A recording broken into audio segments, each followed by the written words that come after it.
fundamental to the survival of this country. And I'm excited as a tax teacher that this is not about theories, because some people out there believe that university is full of theories. And if you understand what theories mean, you know that they are the foundation and the major building blocks of any idea that will be sustainable. So this is theory manifesting in connecting the town and down. I'm happy our students have been able to take their knowledge outside, from inside the classroom to outside. So this is law in motion. This is law in action.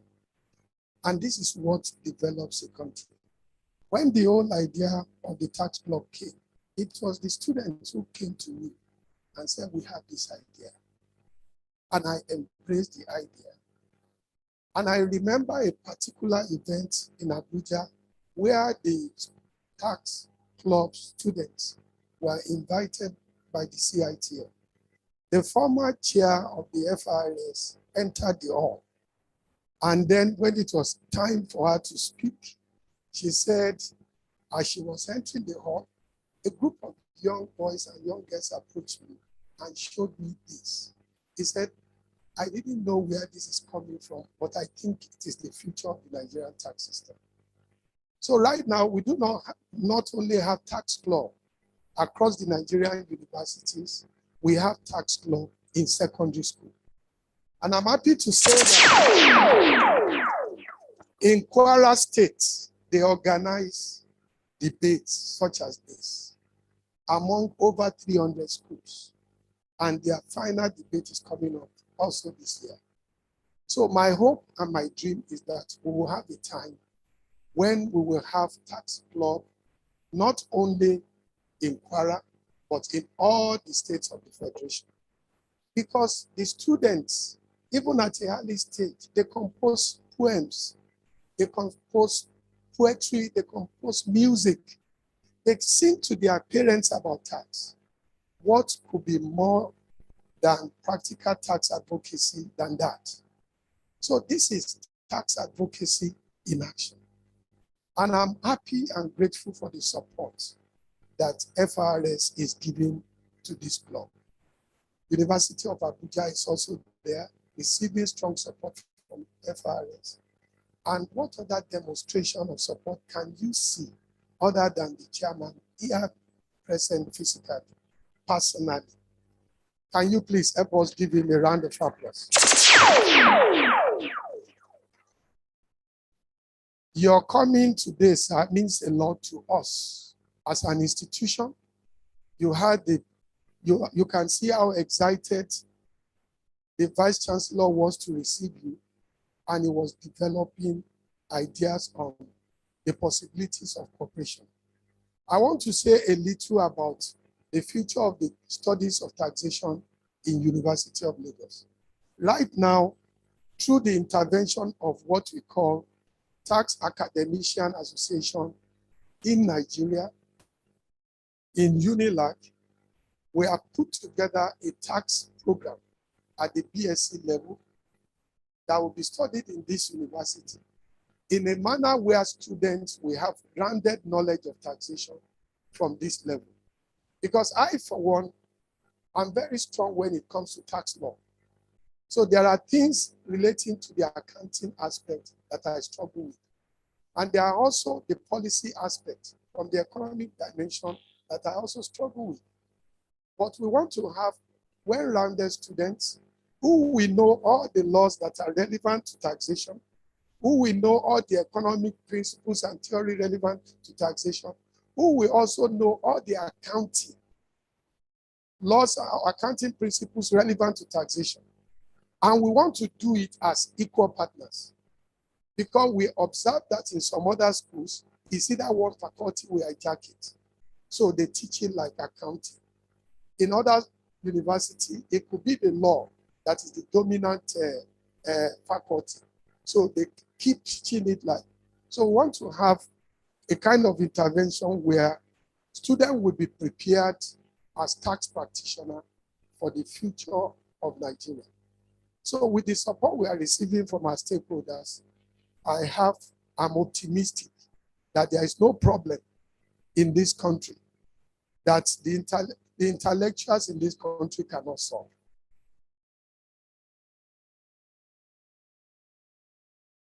In Nigeria, you are the future of taxation, and I'm sure that the future of Nigeria is bright with this kind of commitment at this early stage. So I wish those who have come from far and near for this engagement to approach this with the spirit of sportsman and sportswomen. At the end of the day, we are all winners. At the end of the day, you are a winner. FRS is a winner. LRS is a winner. University of Lagos is a winner. Faculty of Law is a winner. Faculty of Social Sciences is a winner. And Faculty of Management Sciences is also a winner. So we are all winners in this context. Thank you very much. Sorry for taking so long. I appreciate it.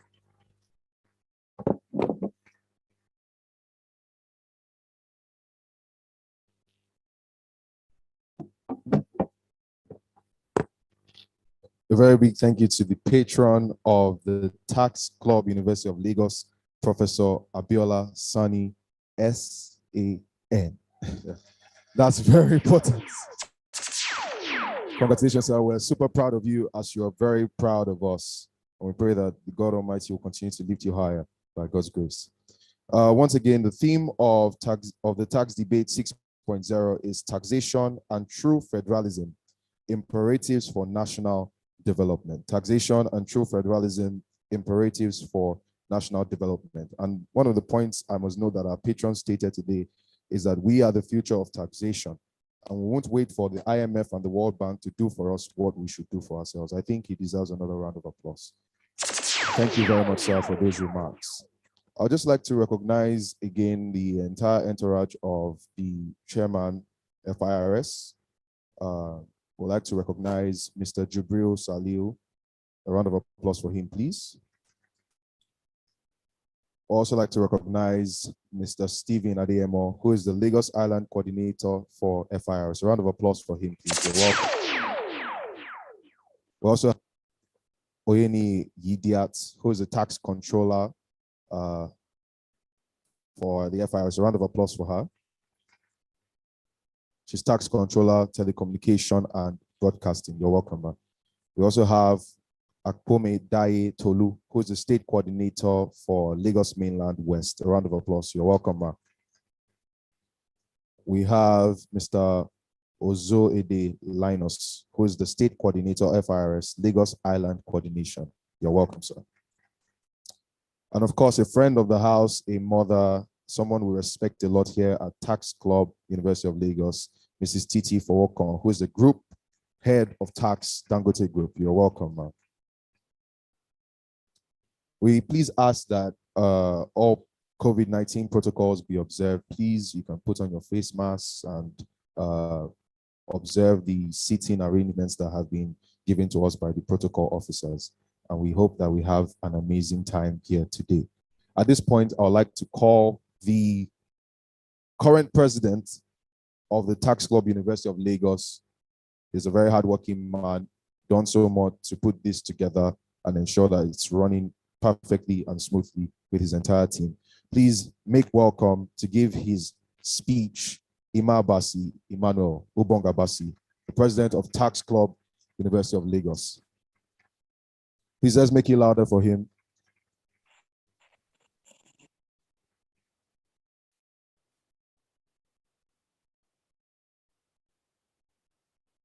Standing on existing protocols. 2 years ago, I witnessed the past president of the Tax Club, University of Lagos, give the opening speech at the 5th National Tax Debate, and I fully expected that I would have to make a similar speech a year later. A year later, and the world had more important issues than my simple expectations. Fleeting as time is, the 6th National Tax Debate would not hold in 2020. The world has gone through its most trying times in the past 2 years. People say that you should be your true self and not hide behind the mask. But here we all are, hiding our faces behind masks.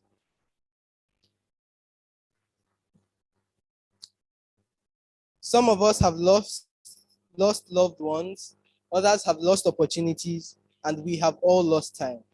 In spite of the difficulties we have faced and the adversities we have met, National Tax Debate 6.0 is happening, and it is as riveting as ever. The saying really is true. Never stop dreaming, never stop believing, never give up, and never stop trying. Look around you. The world does not stop even in a global crisis. Tax laws and policies have continued evolving. We have had not one, but two finance acts in the last 2 years, which have considerably changed the landscape of taxation in Nigeria. VAT increase is no longer a discussion, but a reality. The National Tax Debate 5.0 witnessed the brightest young minds discussing taxing the digital economy, recommending the adoption of the significant economic presence principle, and arguing the increase of the VAT rate. Less than a year later, and the federal government has adopted the SCP principle, and we all know the reality with the VAT rate we are facing today. The national tax debate is not merely a trivial event. It's not merely a gathering of students who are trying to show that they are great orators, but it has continually and will continue to prove that it greatly contributes to the improvement of tax laws and administration in Nigeria. Once again, I would like to welcome each and every one of you to what is fondly called the grandest stage of them all, the National Tax Debate 6.0. Thank you.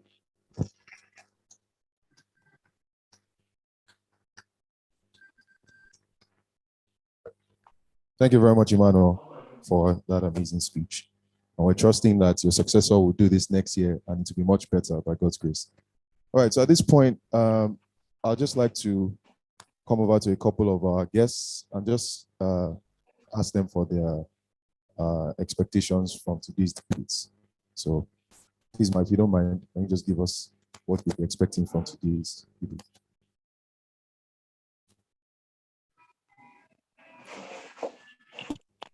So, Ma, your name and just your expectation from today's debates. Thank you very much. My name is Mrs. Oyeniyiwa F., Tax Controller, Telecommunication and Broadcasting. My expectation today is all to be enlightened, to have more knowledge on taxation. Thank you very much. All right, so I'm just going randomly, sir. Your expectations from today's debates. My name is Abu Gerard, Tax Controller, Victoria Land Tax Office.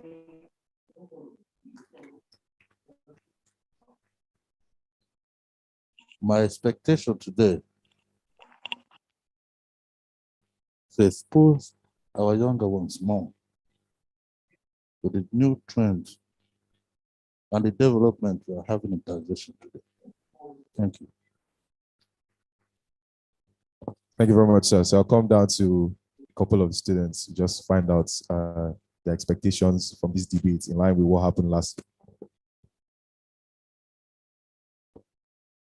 Good morning. My name is Blessing Olutoye, and my expectation for today's program is to be enlightened by the bright minds that will be debating here today, as well as the program at large. Thank you very much, Blessing. Also in the house is the former and longest serving president of the Law Student Society. So he will tell us what he expects and just give us 1 or 2 remarks. Right. Good afternoon, everybody. My name is Uzain Daniel Shubomi. Like he said, I was the president, is a new president now. And over the years, I've come to realize that, there's knowledge everywhere. And here today, I expect to learn a lot. I want to see perspective of other people from other universities.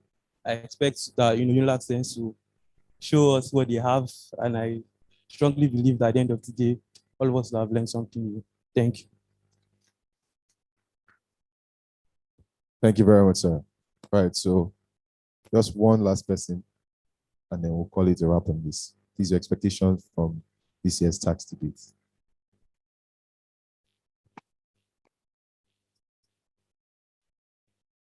Good afternoon, everybody. My expectation for this Yes, tax debate is expected to be better than the last year. Expect to learn a lot about, evolving tax laws and, how we could make taxation, better for everybody. Thank you. Thank you very much. Thank you very much for that. So we'll just have a little interlude of about 2 minutes and then we'll commence. DJ West, please.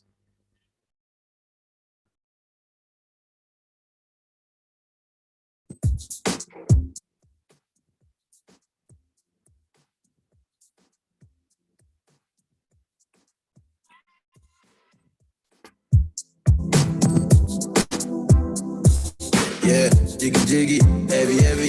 All the girls love me, oh like money. Call me jiggy jiggy, heavy heavy. All eyes on me. Machiavelli, girl, you got me speeding, yeah yeah. Doing 240 on Lecky Ekpe. With the top down, no do gra. You been drinking and it's dirty money stinking. Girl, you got me speeding, yeah yeah. Doing 240 on Lecky Ekpe. With the top down, all the shit, yo. Hey da, no do gra, no do. You know they call me Fella in Versace. Fella in Versace. Fella in Versace, yeah. Fella in Versace. But the guy now wants to elevate. Oh, do you go to heaven? I'm bad fella want to suffocate. But the guy doing the jollificate. All I told me, yeah, nobody will get. Oh, I told me, yeah, nobody will get. But the told me, yeah, nobody will get. Nobody will get. Yeah, nobody will get. But the guy now. But the guy now. But the guy now. But the guy now. No, bitch. No, bitch.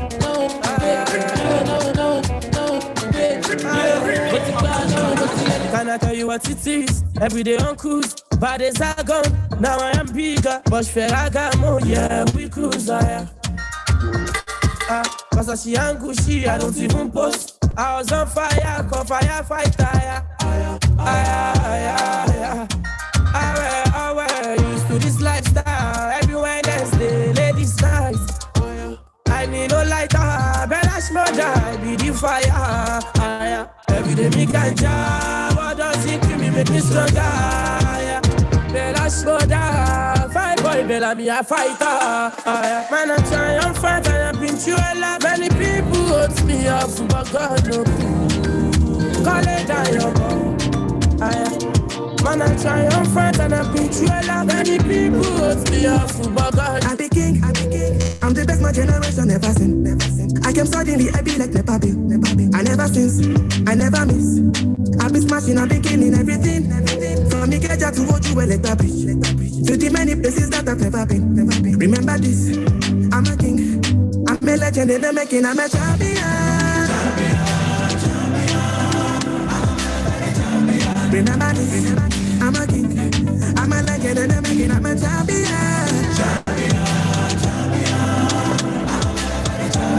Remember this, I'm a king. I'm a legend in the making, I'm a champion.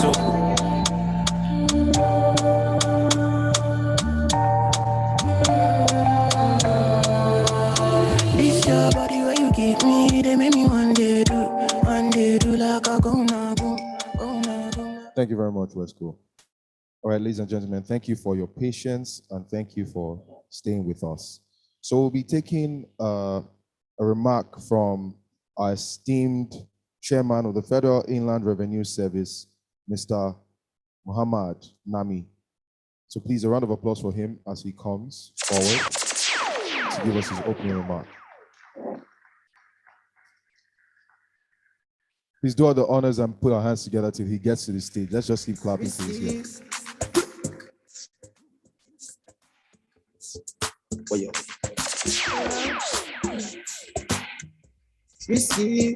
He's coming forward to declare the debate open.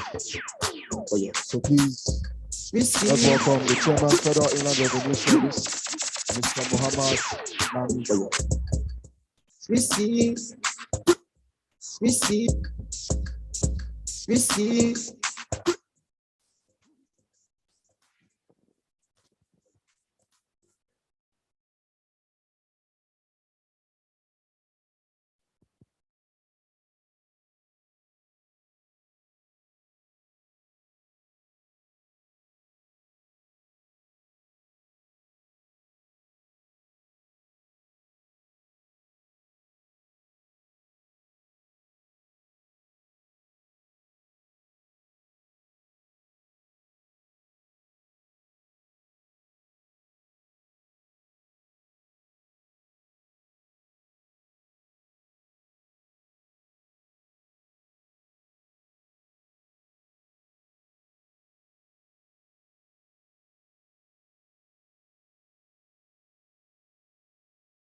House.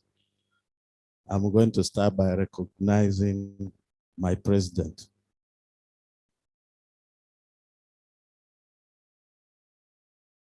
The president of UNILAG Task Club.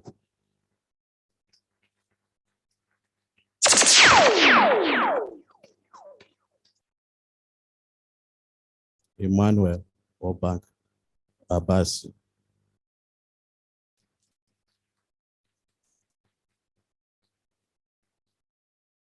I also try to recognize my colleagues from other universities present here, and then come back to the young men in the house. The Dean of the School of Law, Professor Olode Dokun.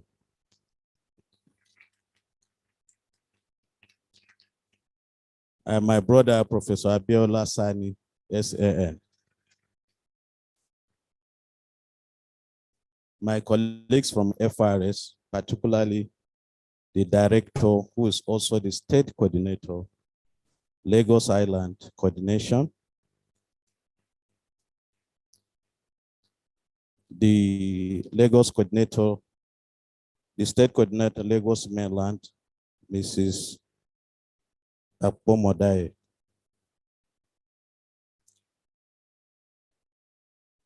The task controller, telecom and broadcasting, and the representatives of the Lagos State Internal Revenue, distinguished ladies and gentlemen.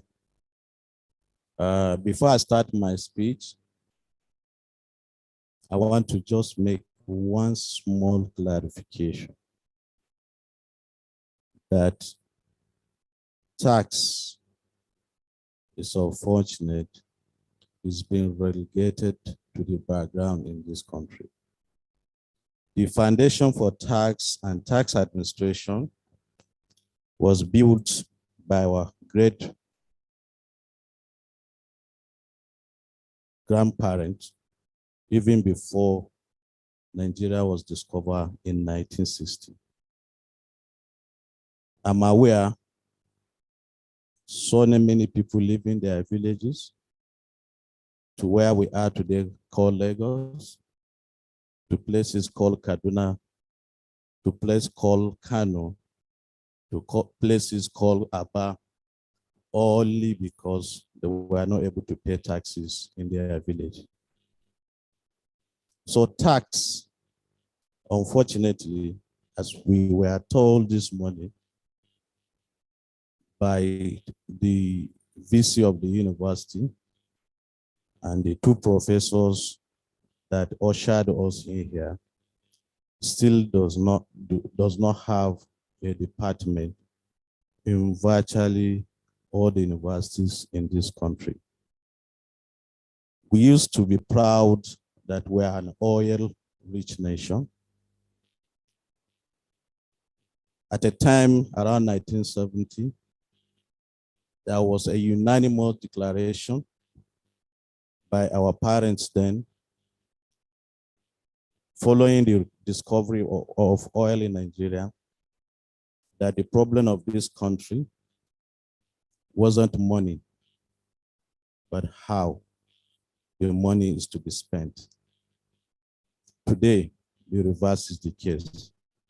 The only thing we have to do going forward is to build capacity on tax matters, build capacity on tax issues, build capacity on tax administration, because even when our brother governors, even those fighting us at the Supreme Court, even those fighting us at the Court of Appeal, even those that are fighting FRS at Federal High Courts and other courts in Nigeria are not able to pay salaries until they converge in Abuja to share the money that we collect on behalf of the people of the Federal Republic of Nigeria.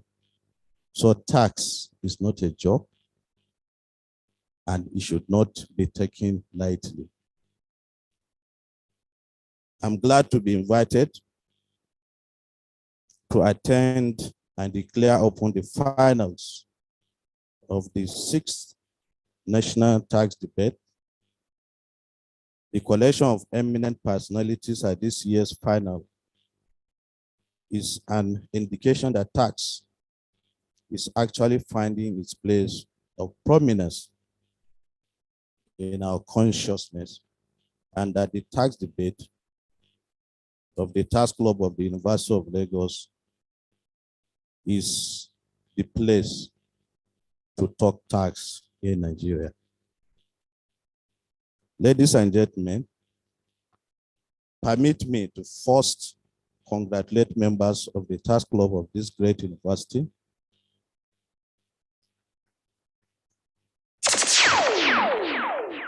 The executive members, the patrons, advisors, and particularly the coordinator, the son in the house, Professor Abiola Sani.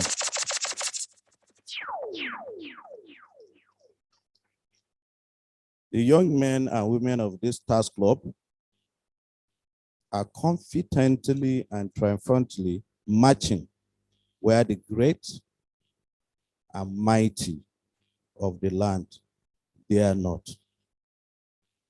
Even when some elected leaders talk about tax, either in muted voices or in pretended adulation, these young ones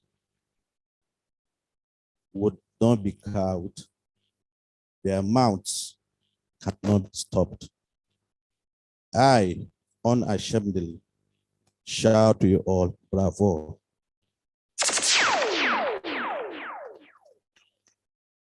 Taxation has gone beyond being a mere tool for raising revenue or a mere civil obligation of citizens. Tax is fast becoming the defining factor for government's existence, socio-economic development, and international relations. The whole world is engulfed in a tax war. In days ancient, nations went to war to capture land of its inherent natural resources. Today's world is about tax. The inability of the inclusive framework to reach a consensus on tax questions around the digitalized economy is a clear testimony that tax is the new resource for which people go to war. The statement published by the inclusive framework after a long-drawn negotiation clearly indicates that each country must clear a path for itself. The lack of consensus is in itself an eye-opener, particularly for the developing countries. Questions have been asked why Nigeria did not sign up to the inclusive framework statement. Nigeria is a founding member of the inclusive framework and has a seat on the steering group. Nigeria participated in all the discussions at the inclusive framework and made very useful contributions. However, the rules proposed in the final statement are such that will leave Nigeria in a negative revenue position. Particularly, Nigeria is concerned about the complexities of the rules, challenges in implementing mandatory binding dispute resolution, whereby tax cases are taken out of domestic judicial system and treated abroad. The requirement to discontinue the taxation of certain services not related to digital economy, and among other reasons. Second most important point I want to draw your young minds to is that the scope threshold of Pillar 1 covers only multinational enterprises with 20 billion pound global revenue and above 10% profitability. That is a very difficult one for our country. As such, just about 100 companies in the whole world are within the scope of this rule. This threshold has left many of the well-known multinational enterprises exploiting the Nigeria digital space out of the scope of Pillar 1 and will significantly reduce any benefit that may accrue to the market jurisdictions from amount a tax right. Even where the multinational enterprise meets the revenue and profitability threshold, there is still the requirement of meeting a local sales threshold of 1 million euros in Nigeria. In summary, Nigerians' concerns are centered around the strong possibility that the terms of the proposed agreement will result to undesirable outcomes for the domestic revenue mobilization. Many developing jurisdictions may experience, including Nigeria, may experience negative or reduced revenue collection from the implementation of the outcome. The coordinators, patrons, advisors, members of the task force, ladies and gentlemen, the challenges of tax administration in Nigeria is a product of many factors. These factors include improper tax paying culture, inadequate tax education, disconnect among government agencies, trust deficit between citizens and government on the utilization of tax revenue, multiplicity of revenue collecting agencies, and advent of digitalized economy. This national tax debate can help push the discussion on these issues and guide public opinion for political decisions. And it is my earnest hope that we will use future tax debates to address these issues. Ladies and gentlemen, we have the duty to ensure that Nigeria's economic board remains afloat, stable, and progressive. This we must do by promoting tax compliance and making sure that those around us are tax compliant. To this extent, I sincerely hope that this debate will contribute towards that goal by striking at the conscience of the nation, and particularly the younger generation. It is therefore my honor and privilege to declare this 6th national tax debate open. Thank you very much.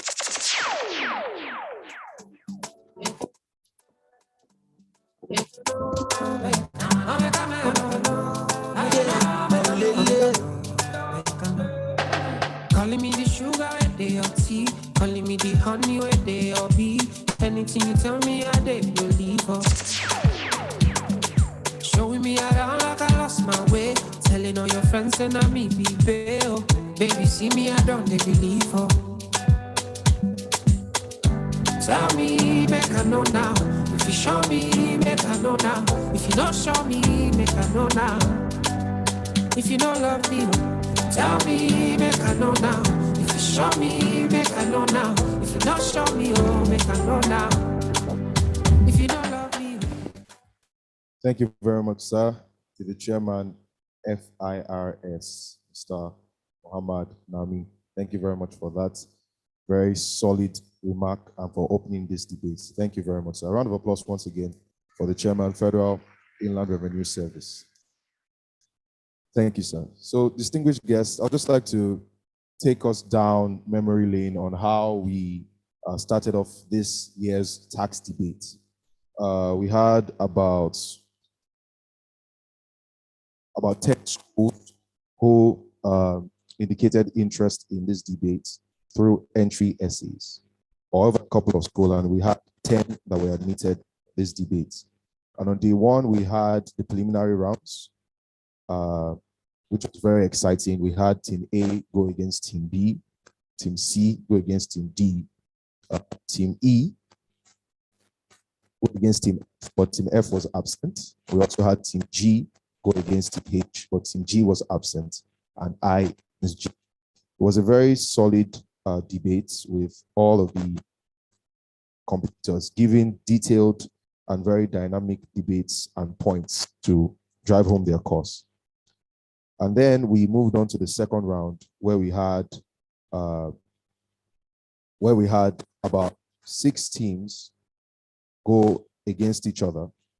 And then we had, proceeding into the final rounds, we had, I'm believing, Team B, Team C, Team I, and J in the final rounds today. But I also like to recognize the overall best speakers for each of the rounds from yesterday, day 1. We had the best speaker for round 1 coming from Team J.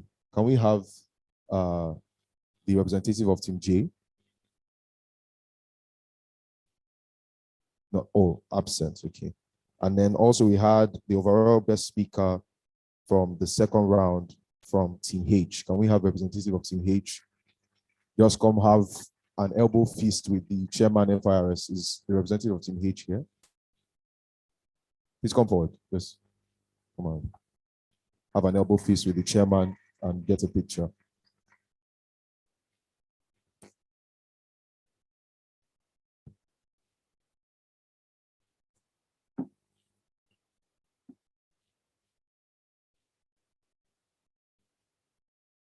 Thank you very much. A round of applause for her. We would like to recognize the Dean of Law of Obafemi Awolowo University, Professor J.F.Ade Ajayi. A round of applause for him. You're welcome, sir.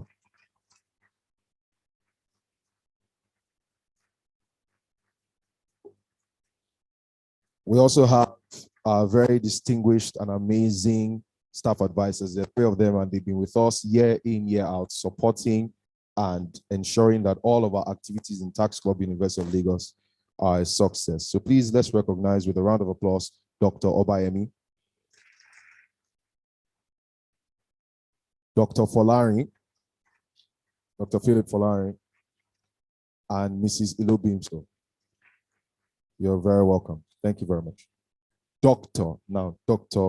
Ilobimso, a round of applause for her. Thank you very much. You're welcome.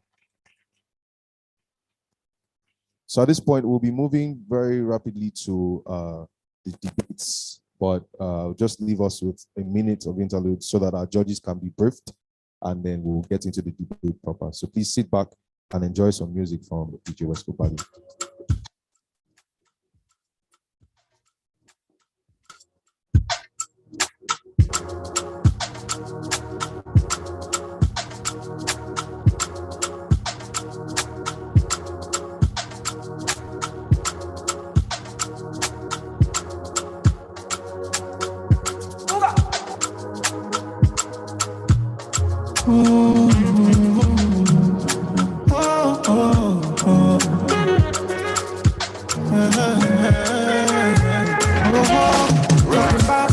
Pick up your chest, I swear. If you don't get money, they kill like there. When I face my fears, there's nothing I can do from here. For more in the first date, I make mistakes, I swear. For knowledge, I sacrifice my fears. And I start right here. I say I'm better and you can't compare. Yeah, so now I keep them, I do it deep to their mind. You know they can't see me outside. And me, I did walk, I did cry. When I get down, I do it deep to their mind. You know they can't see me outside. Cause me, I did walk, I did cry. When I get down, I do it deep to their mind. You know they can't see me outside. Cause me, I did walk, I did cry. When I get down, I do it deep to their mind. You know they can't see me outside. Cause me, I did walk, I did cry. I see a look from my cheddar. I don't see nobody holding for that. But if me and you get issues, I forgive you and I don't receive you as the dollar for you. And I see nobody holding for that. I mean, I see a look from my cheddar. But if me and you get issues, I forgive you and I don't receive you. I tell you truth, I know that. And I feel like if you dance, you're not go out, I'll be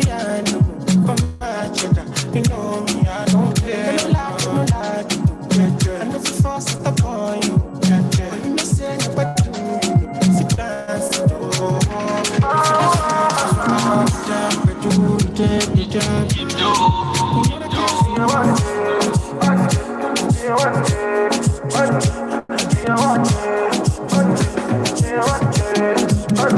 another Saturday, I ain't come play. I don't come shit it, baby, I don't come waste time. Me, I want tanana, me, I want tanana, me, I want tanana, me, I want make back, me, I want crawl, me, I want to go, me, I want turn up, me, I can't table my matter to you. Talk to you. Oh, it's another Saturday, I ain't gon' play.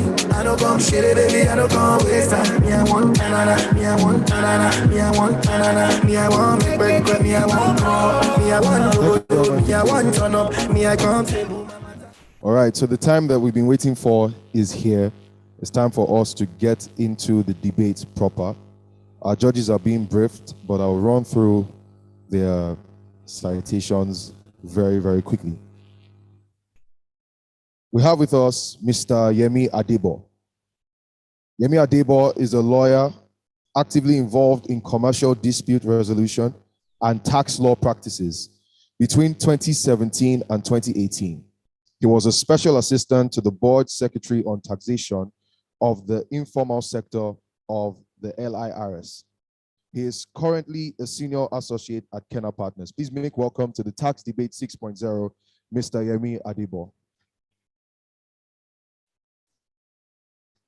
Next, we have with us Dr. Mrs. Titilayo Fowokon. Dr. Mrs. Titilayo Fowokon is the Group Head, Strategic Tax and Compliance, Dangote Industries Limited, and oversees the tax affairs of Dangote entities group-wide.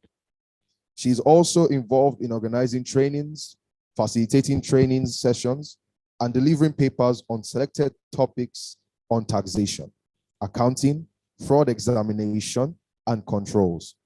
She holds a master's in international business law, LLM, from University of Cumbria, Carlisle, United Kingdom, and a PhD in accounting with specialization in taxation from Charisma University, Turks and Caicos, British West Indies. In her over 27 years of practice, she has been a part of Pricewaterhouse, PwC, and Deloitte and Oando. Please make welcome to Tax 6.0, Dr. Mrs. Titilayo Fowokon.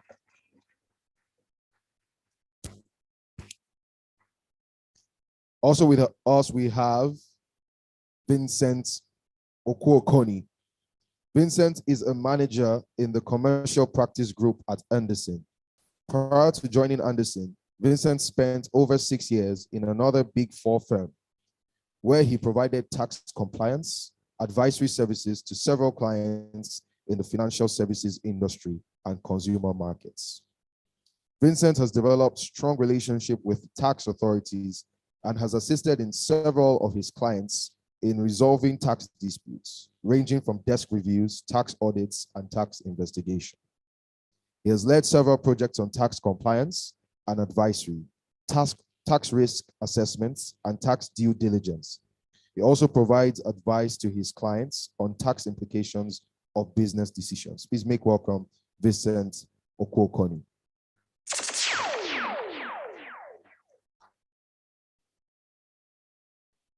Also as a judge, we have Afolabi Elebiju.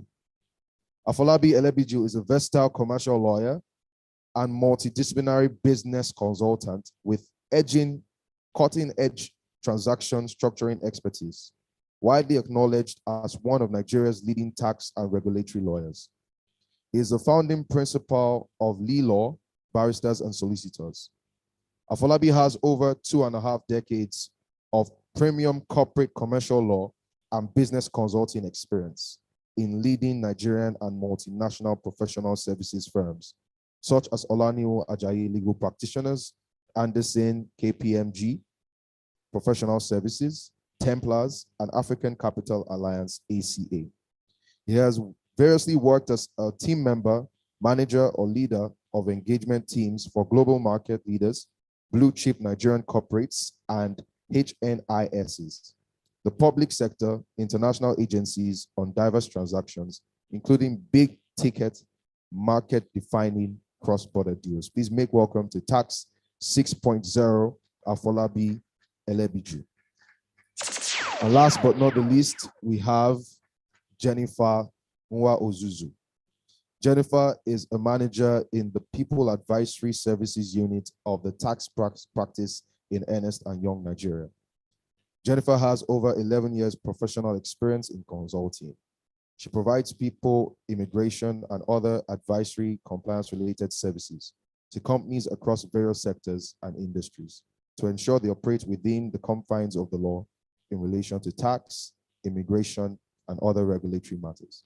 Jennifer is a graduate of the Imo State University, and she has a degree in mass communication. Please make welcome Mrs. Jennifer Ozuzu. You're very welcome, our esteemed guests, judges, and our esteemed guests and dignitaries. And we're hoping that this round of debates will be a very insightful one, and that we all will learn and be inspired for the next level and year of tax in Nigeria and the world at large. At this point, I would just like to mention that we have 4 teams in this finals, and they are Team J, a round of applause for Team J. Team H, a round of applause for Team H. Team I, and also Team C, who's the best loser from yesterday.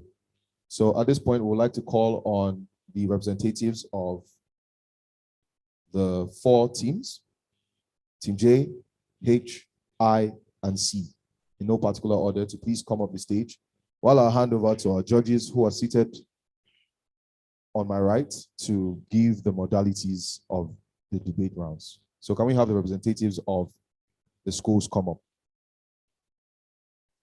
A round of applause for them as they come, please.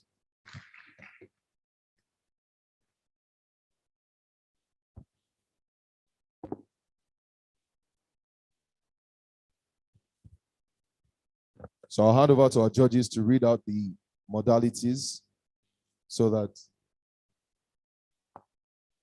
the contestants are clear on the do's and don'ts of everything. So we have representatives of Team C, Teams J,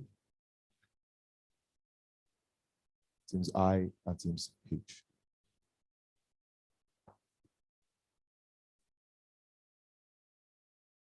Good afternoon, participants.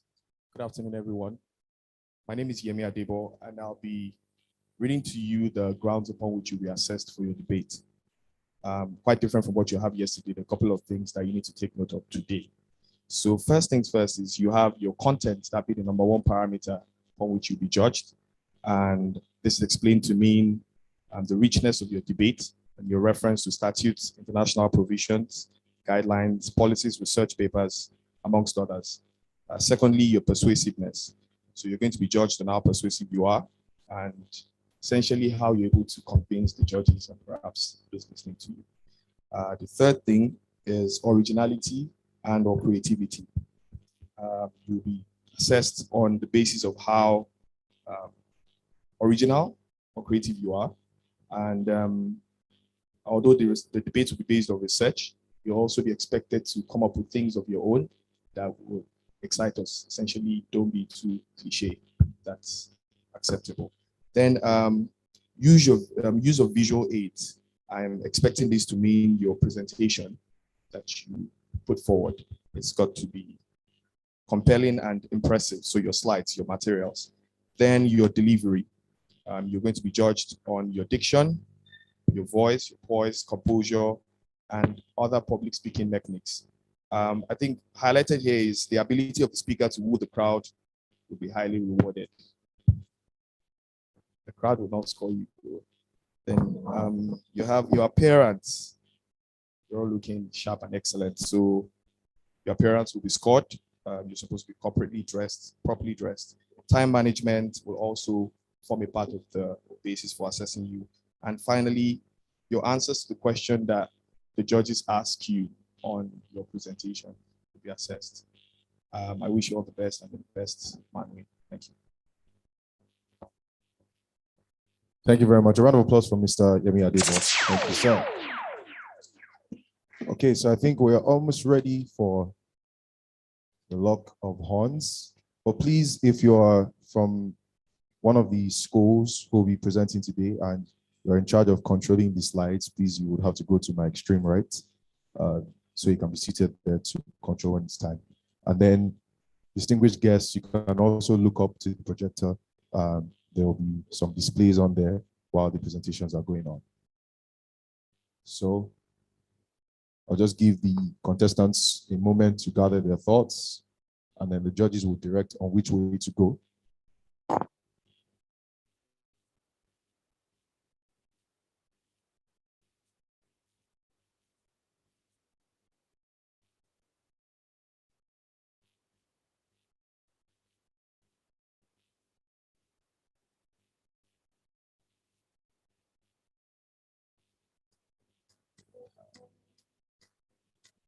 Okay, just to clarify, please, team C, please.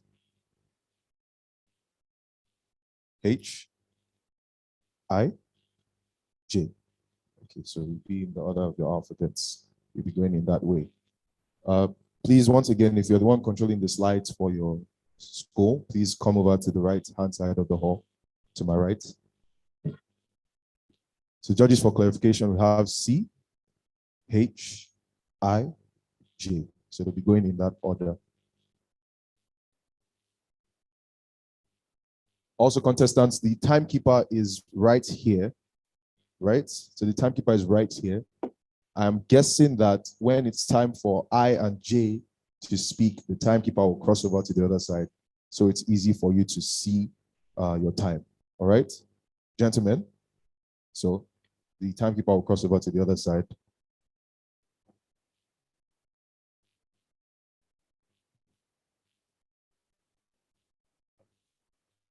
So before we start, I'd like to also recognize Professor J.F.Ade Ajayi.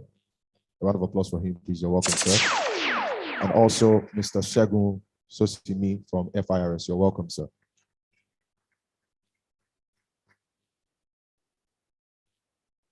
Okay, so if our judges are ready, I think we all are ready for the tax debate 6.0, the national tax debate 6.0.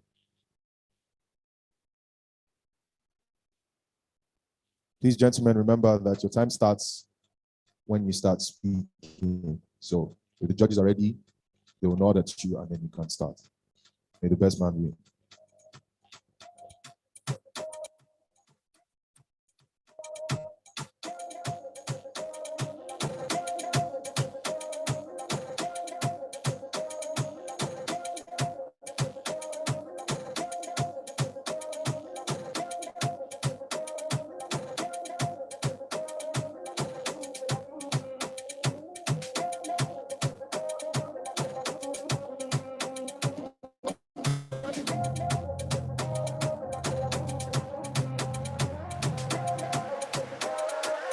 Hello, Africa. Tell me how you doing.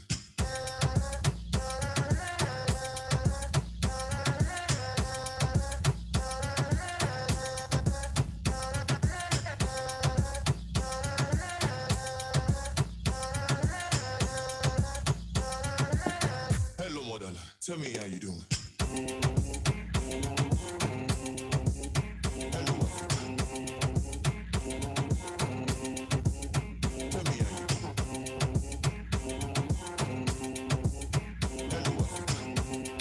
Tell me how you doing.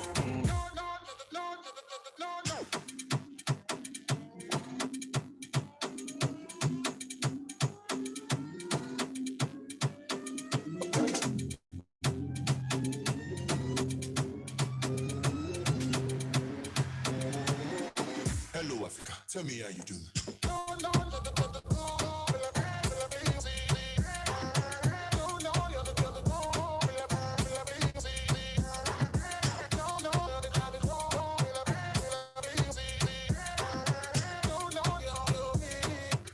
Hello, mother. Tell me how you doing.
So we're just going to try to get the slide up and running. I think we are set. Okay, so ladies and gentlemen, a round of applause for Team C as he kickstarts. But please, when the speakers are speaking, please snap your fingers. Do not clap in full so that we don't distract them. At the end, we can then put our hands together and give them an applause if we find them deserving of it. So Team C, your time starts when you start speaking.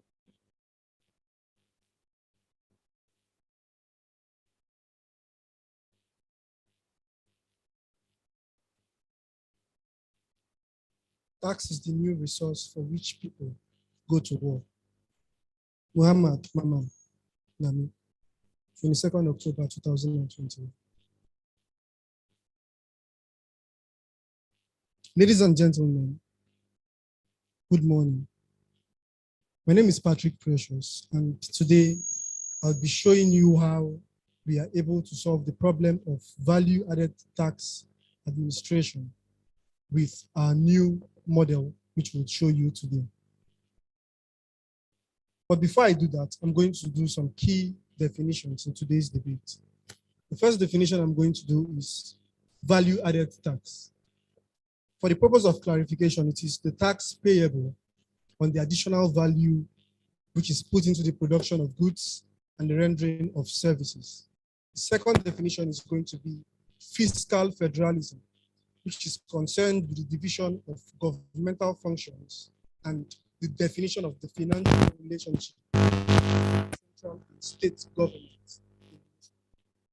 On that account, it's important to note, ladies and gentlemen, that whenever we talk about value-added tax,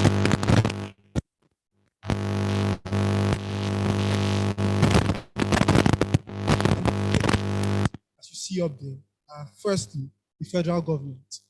The position of the federal government is that they are more effective and better suited to control value-added tax administration, since they have been the people in charge of such operations since the Value-Added Tax Act was made into law in 1993. Second thing on their position is that they can engage directly, especially in the case of import value-added tax, in a way that the state governments cannot engage. The second key stakeholder is the state governments.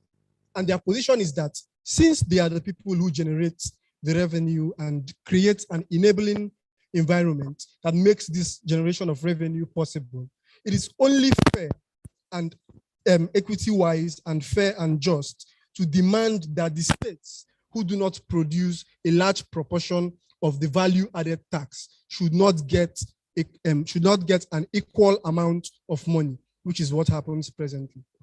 The third major stakeholder are the collecting agents.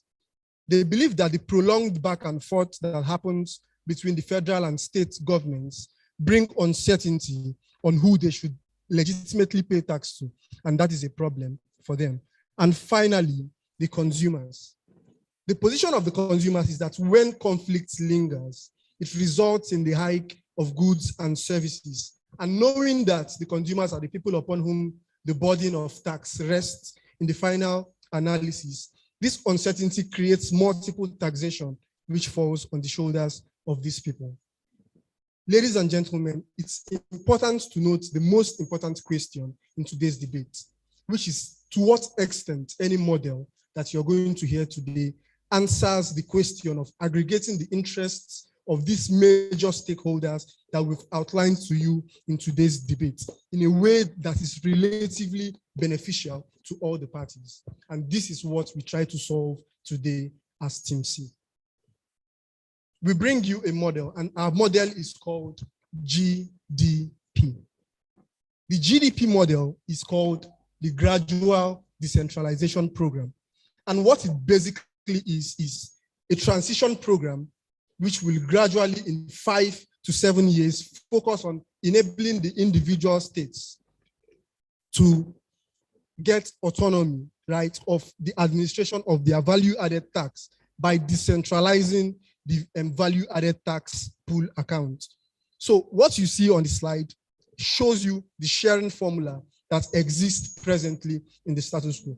So as you can see, the federal government gets 15%, the state government gets 50%, and the local government gets 35% in the vertical allocation formula. While in the horizontal allocation formula, they use indices like equality, population, land mass, internally generated revenue, effort, and things of that sort to partition how this allocation is shared. And this is the exact problem. This is where the problem starts. So the problem basically is that states who do not generate the same amount of revenue get almost equal allocation because of the indices used in sharing.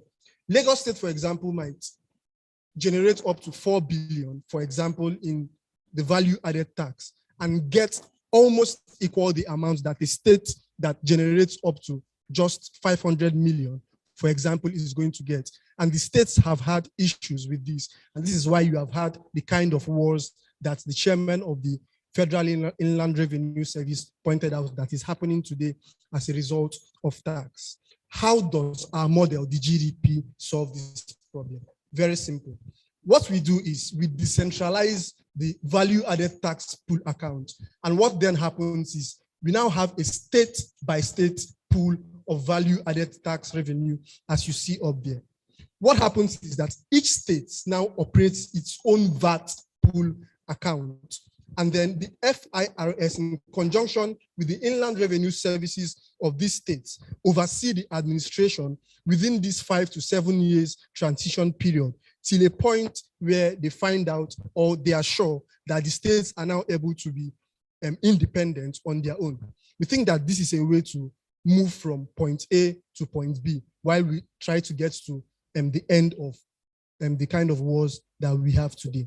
The last thing to note on our model is that the FIRS, in conjunction with these states, do this overseeing, and the states operate the VAT administration themselves. The effect of this is that the states themselves begin to get a feeling of autonomy, and it's very important. This is the reason why you would not anymore have the kind of animosity that exists today within Nigeria's federal structure. We think it's important to solve the peculiar political situation that you have in Nigeria. We think that's a very important thing to do. But more importantly, what this model does is to solve the problem of using such indices that might be arbitrary to share the value added tax. So you have things like land mass. It's very arbitrary to just have a state with a large land mass and use that as a criterion to share value added tax. We don't think things like that should be prioritized over the amount of money that you contribute to the economy. Panel, ladies and gentlemen, the most important question is, does our model aggregate the interest of our stakeholders? And that's the question that we try to answer. So firstly, what are the interests of the stakeholders? The federal government. What happens to the federal government when our model flies?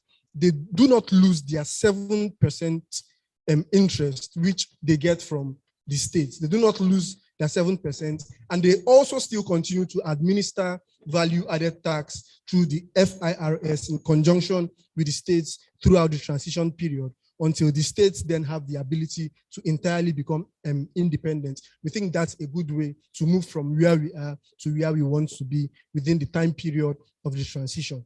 So that's a check. So the second stakeholder is the state government. The state government, what happens to them is they begin to get financial autonomy and the ability to solve their own peculiar problems in the way that they deem fit, which is not being imposed by the federal government. So they also get their own interest catered for. But what this does is they do not have complaints like the inequitability and the injustice of the present structure. So we think it's a win-win for both the federal government and the state government. That's also a check. The third stakeholder is the collecting agents, that is the vertebral persons, as you see there. What happens to them is, because there is now a legal structure on ground, there is a certainty on the legitimate payments mechanism of value added tax. And we think that is also important. And lastly, the final consumers. There is now stable prices of goods and services, and they begin to get commensurate value for the value added tax that they pay. that is also a check. If you look at that place, you see that we are the people who are able to make sure that the interest of all the major stakeholders are aggregated, even though they get to some point where they have to make compromises. We think it's a worthy trade-off to make. If we want to have a viable fiscal federalism in Nigeria, we think that we have to look at the nearest ideal federal structure, which is the United States. If you look at the United States, you see the kind of financial independence that the states have, right? So we think that's very important. Our GDP model that we tell you is the best bet to achieve that. Thank you very much.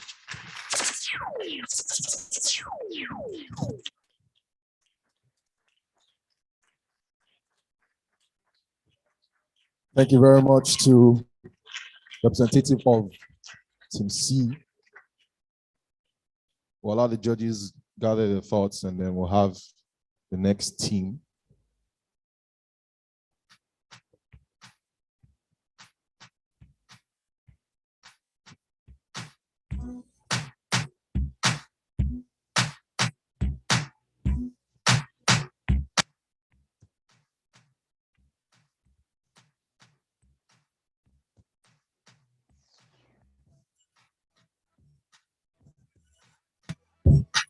All right. So I'd just like to bring to the attention of the entire audience that this is a presidential debate style. And so all of the contestants will be able to ask each speaker questions and also the judges.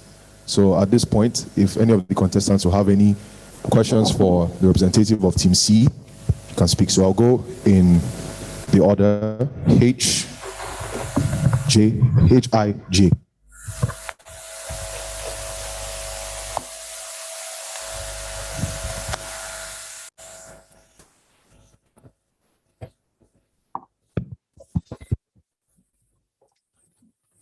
Thank you very much, Team C, for that wonderful presentation.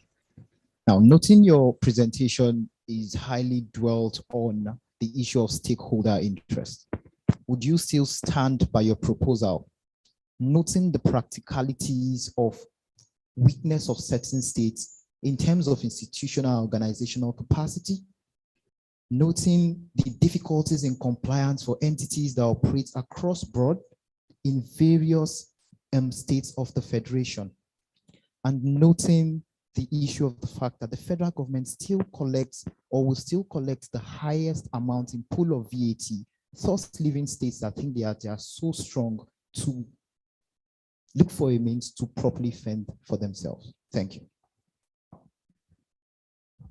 Yes, sir. So I think you just note down your questions because of time. Okay. So were you able to get his question? Okay. If you want to note it down so that we can just move. All right, so next person. Thank you very much, Team C. So you mentioned how your model seeks out to make sure that every stakeholder is satisfied. But considering the fact that under a decentralized system of VAT administration, each states have the liberty to set their VAT rate at whatever number they deem fit. For instance, Lagos State in their proposed bill seeks to put their current VAT to be at 6%, and other states under your model can decide to make it higher. How do you think this affects the final consumer in states where VAT rate is way above 7.5% that operates currently, and how do you think this will affect the government as regards the ease of doing business, where interstate traders will have to pay VAT rates in different states at different rates? Affects the government as well as the final consumer.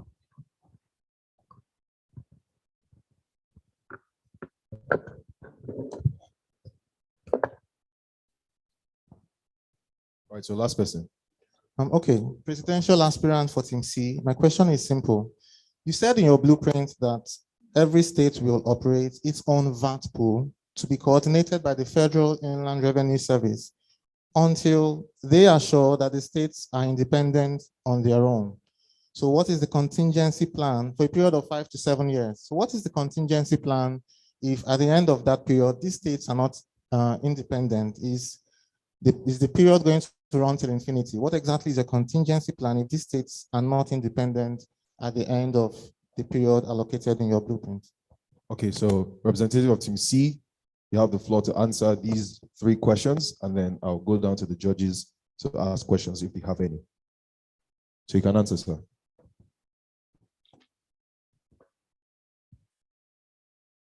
So on your question of practicality, it's not just a theory. Before we come up with models like this, we've done a lot of research. We've put things together, and these are not the kind of details that we carry around. So what happens when you think it's not practical is, firstly, we are already able to set up mechanisms within all of these states, right? So within all of these states, the Federal Inland Revenue Service, as we told you in the model, is in conjunction with the inland revenue services of the states themselves. And during this period, what they do is they train these people and give them like models, federal models. And these people, what happens is the 7% that the federal government through the Federal Inland Revenue Service gets still stays. On the second question, we think that it is, I believe that it is the state that makes the choice to, the state has the prerogative to make the choice to determine whatever their tax rate is going to be. So we think that that is more of an internal affair. So when you have, like we told you about the model which we are aspiring towards. If you look at states like New York, states like the like Los Angeles, you find out that the federal government does not impose its own economic values on these states. And that is the basic idea behind the decentralization program. So on to the last question. Your question, the way I answer that question is, we are going to set up these mechanisms, and within the period of 5 to 7 years, what happens is the people themselves who are in the states are part of the inland revenue services of the state. And what they do is they learn from the structures that exist already. So it's not like it's a very difficult thing to do. When you want to talk about things like non-compliance, this is why we are putting it into law. This is why you have bills and law. So when we formalize things like this, it's not about your wish to comply or not. It's law. And when you do not want to comply to law, what happens to people who do not want to comply to law happens to you. Thank you. Thank you very much, sir. So over to our judges if they have questions. Thank you very much, Team C, for that defense that you have put up for the gradual decentralization program. Thank you. I just have 2 questions for you. The first one, there's always this issue of trust between federal government and states, and also between taxpayers and the tax authorities. How would this issue be addressed under this GDP model? And secondly, there's issue of input VAT versus output VAT. What will be the impact of your model on this? Thank you.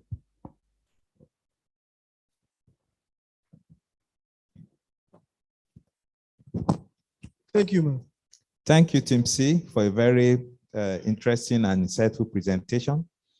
I know that if you had more time, you would provide a lot more detail on implementation, like a roadmap, implementation roadmap. So essentially, what kind of challenges do you see to be able to sell this, to make it work? For example, FRS and all the internal state revenue services, they are all comprised in the JTB, Joint Tax Board. And then the National Economic Council has all the states with the vice president, I believe, as the chairperson. So assuming you want to sell this idea to them, how will you draw like a roadmap that they can run with in order to achieve the result that the GDP wants to deliver? Thank you.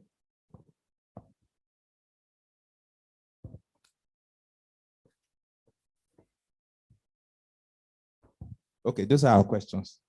But yeah, those are. Thank you very much, sir. Thank you very much, Ma. So thank you, representative of Team C. So we'll have Team H, and your time starts when you start speaking. Oh, he's not answered your question. Oh, you've not answered the questions. Okay, sorry. You've not answered the question of the judges. Yes. So firstly, thank you, sir. On the question of challenges, one of the most important challenges that we thought out when we are building our model is the challenge of non-compliance because of the political system of the country which we are in, which is Nigeria. So we have a two-party system, and it's possible that people who do not belong to the party that controls certain agencies are going to begin to generate animosity.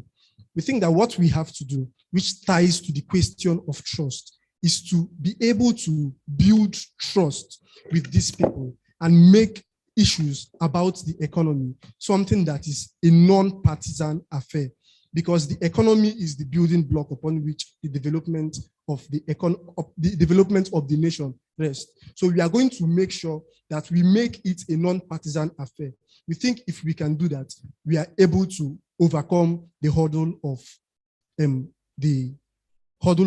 not having trust, and then also as an answer to the basic challenge, the most important challenge that we have in our model. Thank you. Answered it. Okay, so his question. There were two questions.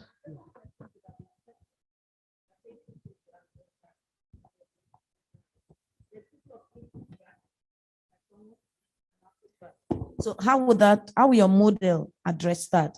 If I pay tax, VAT somewhere as the manufacturer, the tax I pay on my cost of production, I should be able to offset it on the tax VAT I'm charging. So will this model take care of that? Basically, what input tax is the amount that someone who buys products or who pays for services accrues on themselves, and output is the other way around. How our model affects this? That's the question. So I don't think I have a ready answer to that question. Much to the representative of Team C. A round of applause for him. Thank you for that presentation. So Team H, your time starts when you start speaking.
Upton Sinclair said, "It is difficult to get a man to understand something when his wages depends on him not understanding it." This explains the reluctance on the part of the federal and the state government with respect to the administration of value-added tax in Nigeria. That is, a tax that is levied on the consumption of goods and services at the rate of 7.5%. Ladies and gentlemen, this is the reason why there is an uncertainty and clarity in the administration of VAT in Nigeria. I am Ihanacho Nelson, representing Team H, and I will be addressing the topic, the fiscal federalism debate, an effective blueprint for administering VAT in Nigeria. This particular presentation will indeed provide the much needed clarity as the federal and state governments wage a war for their VAT wages. The concept of fiscal federalism. According to Professor Ben Wabezi, Fiscal federalism entails equality on the part of the federal and the state governments, autonomy on the part of the federal and state government with respect to the distribution of power and resources, and lastly, non-intervention. Having highlighted this, it is important to note that my presentation is structured on three major parts. The first part will highlight or discuss the current administration of VAT in Nigeria. The second part will highlight the likely changes that will arise if there's a change in status quo. And the third part will provide my solution to those challenges. With respect to the first part, we have subdivided this into the legal and the administrative angles. On the legal angle, although Benjamin Franklin has said that taxation is one of the most certain things in life, the administration of VAT in Nigeria is indeed uncertain. Ladies and gentlemen, this is because there are several issues that regard who is to collect VAT or administer VAT in Nigeria. The Supreme Court has decided in two major cases, Attorney General of Ogun State, Anna Beragba, and AG Lagos versus Echo Hotel. Three principles that should indeed guide the administration of VAT in Nigeria. The first is that there's no generic taxing power as claimed by the federal government to indeed administer VAT. Items 58 and 59 of the exclusive legislative list and items D7 and 8 of the concurrent legislative list only apply to income taxes, stamp duties, and capital gains tax, and not to VAT. The second part is that item 62 of the exclusive legislative list, which empowers the National Assembly to legislate on trade and commerce, indeed provides an implied power to also legislate on taxes applicable to those particular transactions by virtue of item 68 of the exclusive legislative list. However, that particular power only applies to international trade and interstate trading, and not intrastate trading. Lastly, although section 315 subsection 1 of the Constitution indeed makes the VAT an existing legislation despite its military origin, that particular legislation cannot be said to have covered the field unless the state legislation is similar to it in pith and substance. The Supreme Court also sits on the case of Attorney General of Rivers State versus the FIRS and will likely deliver a decision that is indeed in tandem with most of the constitutional provisions that I've mentioned today. And this will lead to a change in the status quo. Our presentation will highlight the challenges in this particular change in status quo later and propose solutions to them. With respect to the administrative angle, Section 7 of the VAT Act empowers the FIRS to collect VAT on behalf of the federal and state government. Section 40 now introduces an allocation formula, which gives 15% to the federal government, 50% to the state government, and 35% to the local government. Now, from that particular 50% to be shared by the state government, 20% is shared based on derivation, 50% based on equality, and 30% based on population. This is why those who do not support this allocation formula have called it the Robin Hood system of administration, that is taken from the rich and given to the poor. Their justification is that Nigeria in 2020 generated 1.5 trillion in VAT revenue. Lagos State, who contributed 50.5% in the local quota of that particular revenue, got 14.2%. While a state like Kano that contributed 1.4% got a whooping 3.8%. On the other hand, those who support this particular allocation formula have clearly said that the current VAT statistics does not really explain what is actually derivable from their jurisdiction. And this is based on what they have termed the headquarter effect.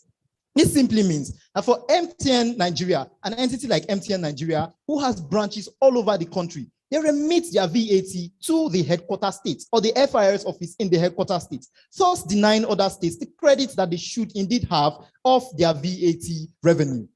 Ladies and gentlemen, it must importantly be noted that to clearly explain what I have just said with respect to the headquarter effect, it means that MTN is everywhere you go, but they are limited in terms of taxes. And this is indeed problematical. Now, when the Supreme Court decides that there's a change in status quo, first allowing the states to collect VAT on intrastate transactions, the change in status quo is going to affect or bring about certain challenges. One is in relation to administrative uncertainty, for who to know where to pay what and how to pay it.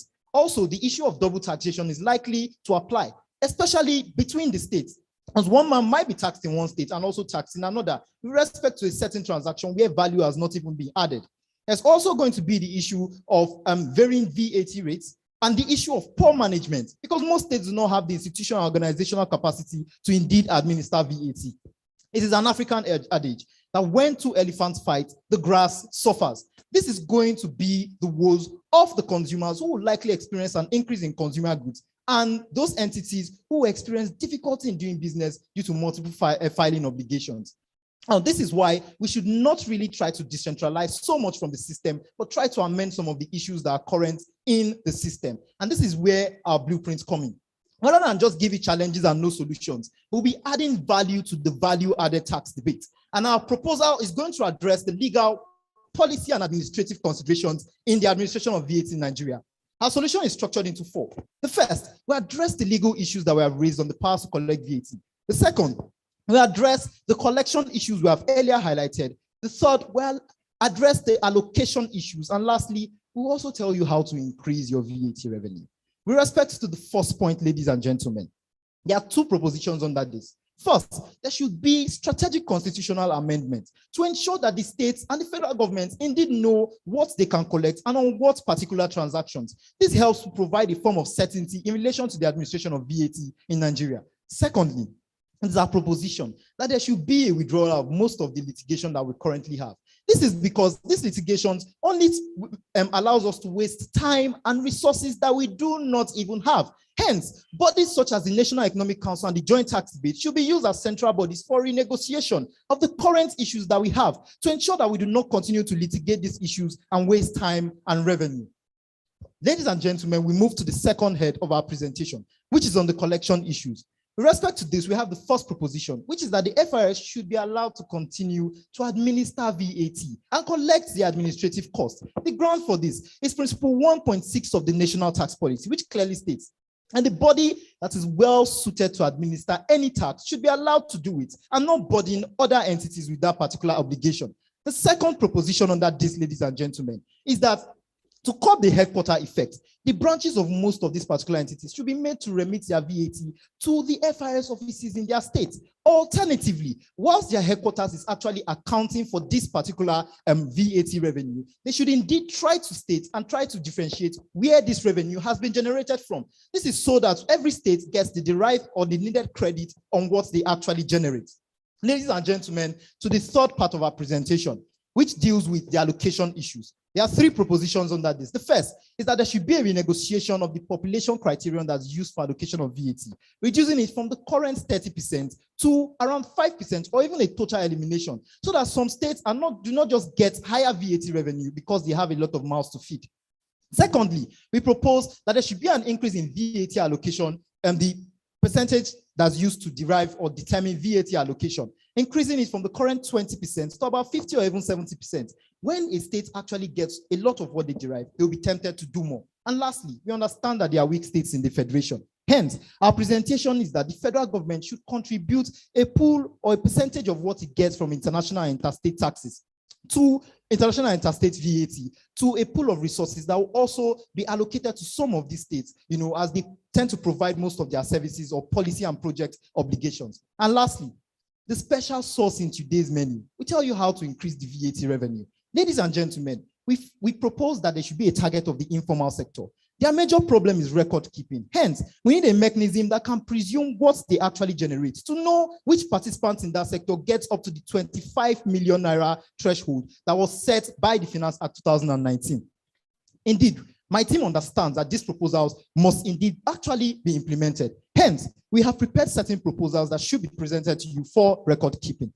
Ladies and gentlemen, we understand that there is a thirst for revenue among the federal and the state governments. But like your local bar, we have something for everybody. Those who prefer the locally derived revenue or the international variant. And like my local artists would say, we must groove, generate revenue, not to overburden, but to operate a viable economy for Nigeria. Thank you.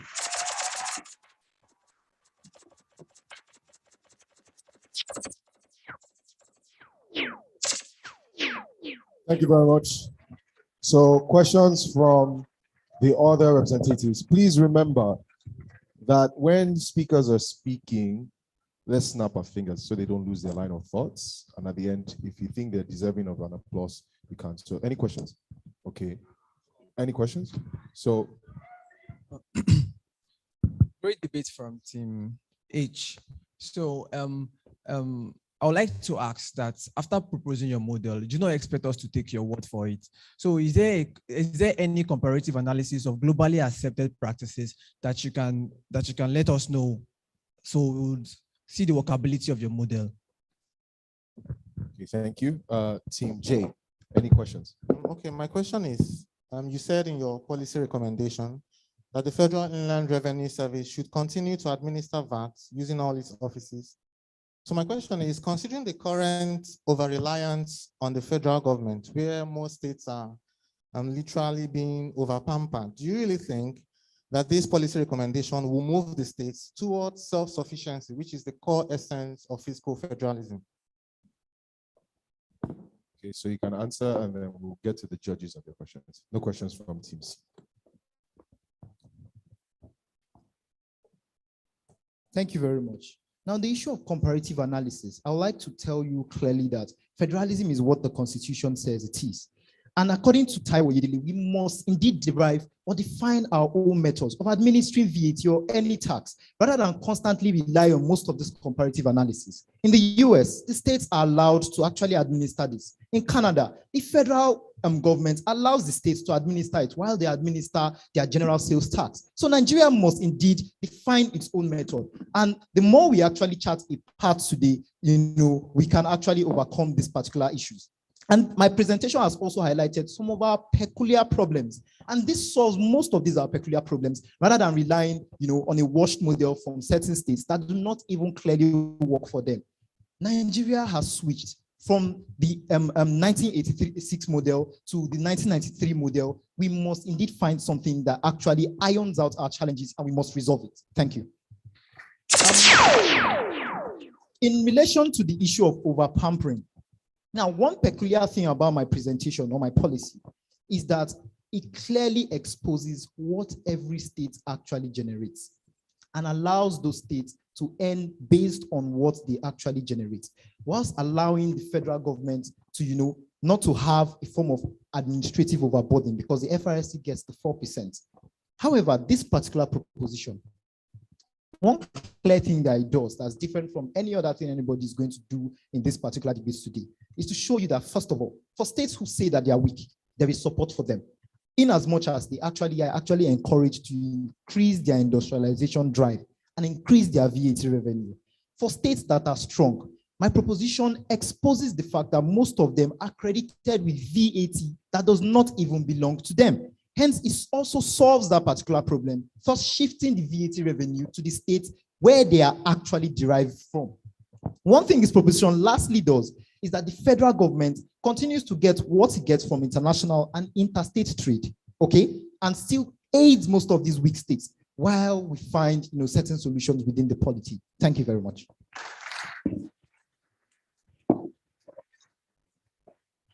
Thank you very much. So questions from the judges, if any? No questions. Okay, at the end.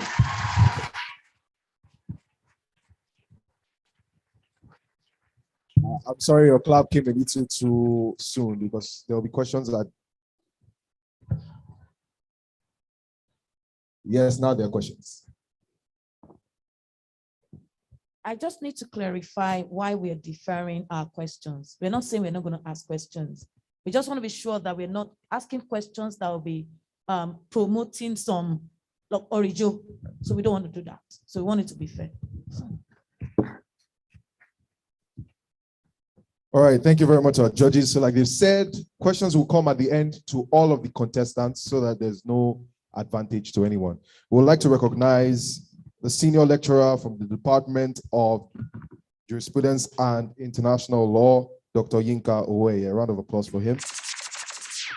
We'd also like to recognize the parents of the current president of the UNILAG Tax Club, Mr. and Mrs. Ubonga Basi. You're welcome. You're welcome, sir. You're welcome back. Please, we would like to ask that you follow us on Instagram at UNILAG Tax Club. You can post, you can repost, use the hashtag National Tax Debate 6.0, NTD 6.0. Please publicize it. We know there's still some people who are on their way so that they can make it down here. And also people can see and also learn from the intellectual discourse that we're having here. So if our judges are ready, I'll hand over the microphone to Team I for their presentation. The time starts when you start speaking, sir. Born as a result of a forced union and raised on the background of marginalization and perpetual injustice, Nigeria as a country has always been at the tipping point of its existence. This is such that every conversation, negotiation, and decision goes to affect the continual existence of our dear nation. Thus, ladies and gentlemen, today we are not here to debate, but to tackle eminent problems by proffering solutions that are worthy of prosperity's gratitude. I am Olakpite Emmanuel Olamide, and I represent Team I. At the expiration of 10 minutes, my presentation would have achieved this objective, which is to show a clear roadmap on how value-added tax can be efficiently administered in the Federal Republic of Nigeria. This I intend to do via a blueprint that I'll be sharing subsequently. However, before we progress, let's go back to the basics and explain certain principles. Fiscal federalism is an offshoot of federalism as a system of governance, and it is one of the most important tenets of modern-day democracy. This concept denotes an intergovernmental fiscal relations amongst the tiers of government, delineating their functions as well as responsibilities.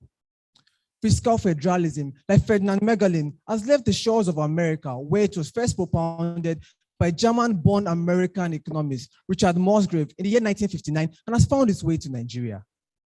As an historical fact, Nigeria, during the early days of our independence, that is between the year 1960 to 1966, did practice true federalism, which involved fiscal federalism.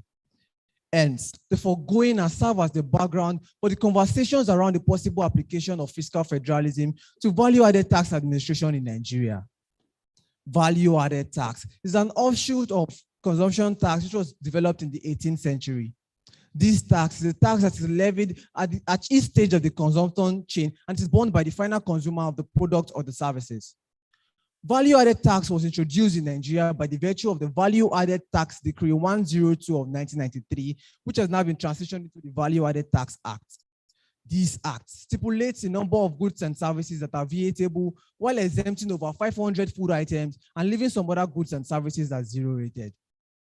According to the Finance Act of 2020, the VAT rate in Nigeria is currently pegged at 7.5%. Over the years, value-added tax has increased in ranks to become the fastest growing tax revenue head in the country, contributing over 1.53 trillion of the Nigerian tax to GDP ratio, which is pegged at 6.1%.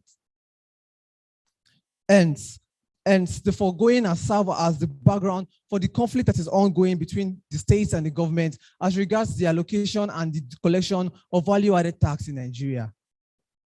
Ladies and gentlemen, the stated are not just numbers of facts and figures, but are numbers that goes to decide whether an Almajiri in the northern states will be able to get quality education in government-owned school, or whether Akin, a boy in Lagos, Nigeria, will get quality healthcare in government-owned hospitals. In summary, as far as fiscal budgeting is concerned in Nigeria, VAT is of the essence. As the legends have said, with great power comes great responsibilities, or great conflict, as we have in the context of value-added tax in Nigeria. The administration of value-added tax in Nigeria is currently entangled in a wide range of conundrums. We have before us a situation of green light, red light, state or federal government, who should administer VAT and how. These conundrums can be examined from the position of legal and economic perspective, and solutions will be provided accordingly. The launching pad for the legal fireworks that is currently being fired across the country is the fact that value-added tax is omitted from item 58 and 59, part 1, second schedule of the 1999 Constitution. This makes value-added tax to fall under the residual list, which is within the purview of the state government to legislate upon. Despite this, the federal government had gone ahead to enact the Value-Added Tax Act. And this is because constitutionally, the federal government also has the power to be able to make laws as relates to taxes generally. Now, going towards the economic perspective of things, according to Section 40 of the Value-Added Tax Act, the federal, state, and local government are to be allocated 15%, 50%, and 35% of the VAT pool respectively. This has served as the background for the state government as well as the opposing side in this debate to agitate for the possible application of fiscal federalism to value-added tax administration in Nigeria. However, I stand to say that the decentralization of value-added tax in Nigeria will not lead to a solution of our problems, but will in fact duplicate them, and I will show you how. A decentralization of value-added tax in Nigeria can lead to the possible political instability and unrest in the country, considering the country's political history and uniqueness. A VAT administrative structure that favors only 5 to 6 states out of 36 states will lead to more problems than good. Also, the value-added tax administration, a decentralized value-added tax administration will lead to more tax multiplicity and more tax burden, considering the fact that there are a lot of interstate traders in this country who have to pay input and output tax in different states and at different rates. Again, the decentralization of value-added tax in Nigeria will lead to a loss of revenue on the side of the government, on the federal government, as well as the state government. And this will lead them to seeking less favorable means such as borrowing or increasing tax rates. At this junction, it is pertinent to remind us that we're not here to discuss what is, but what should be. Hence, the following recommendations are provided as a means to solve the problems that we have before us. Foremost, as relates to the legal problem, it is proposed that the courts, as relates to the current dispute going on between the federal government and the state government, should base its decision on covering the field doctrine. The covering the field doctrine is a doctrine in constitutional law which states that if the federal government is first to legislate on a particular unclear matter, the court should give it the power to continue to do so. Secondly, and similarly, owing to the fact that 3 out of the top 7 taxes available in the country right now are in the view of the state government to legislate upon, adding the VAT under the purview of the state government will lead to more problems for them because they are not able to efficiently administer the number of taxes that they have in their control. Furthermore, the country is currently about to undergo a constitutional amendment. It is thus proposed that the Constitution of the Federal Republic of Nigeria undergo a legislative rehabilitation to be able to reflect clearly the powers of the federal and the state government as relates to taxation. On solving the economic problem, our model proposed that each state should be allowed that contribution should be the only basis for distribution. By this, I mean that each internally generated revenue or VAT should be returned back to the state based on the VAT that is generated from them, such that if 5% VAT is generated from Lagos State, 5% should be returned back to Lagos State. The second step in this model is that VAT is gotten from international trade, import services, and trade should be distributed amongst the states based on an agreed formula that might favor the federal government. Also, as an attempt to solve the economic conundrum, the federal government should attempt to increase VAT returns via efficiency. The federal government can do this by cutting the cost of collection and also digitalizing the process. As a way to show the workability of our model, we'll take a look at the practice that is employed currently in Canada. In Canada, states can choose to collect what is known as goods and services tax, or have their tax collated together to form what is known as the harmonized sales tax, which is now distributed amongst the states based on an agreed formula. This is very synonymous to our model, and we believe it best provides a solution to the problem and makes every stakeholder in this situation very happy. Summarily, the federal government should be the one in charge of the administration of value-added tax in Nigeria because of the reasons of efficiency, because of the reasons of ease of payment for the consumer, for the final consumer in this situation, as well as because it will lead to the promotion of ease of doing business in the country. In conclusion, I'll leave you with the words of John Latham, the former AG of Australia. He said, and I quote, "The taxing power of the federal government is a great power upon which the whole fabric of a nation rests. This power is so important and as necessary as the breath of a natural man. It has the power to destroy and it has the power to stay alive. To keep Nigeria alive, our model proposes that the federal government should continue to be in charge of the administration of value-added tax in Nigeria." Thank you. Thank you very much, sir. Representative of Team I. So any questions, sir? Okay. Thank you very much for an amazing presentation. I understand that the need to propound the doctrine of covering of the field is to ensure certainty. However, how can the Supreme Court hold that, the VAT Act or the VAT Act has covered the field, okay, has covered the field, where the VAT Act constitutionally does not apply to intrastate trade, which the state legislations are going to cover? Thank you.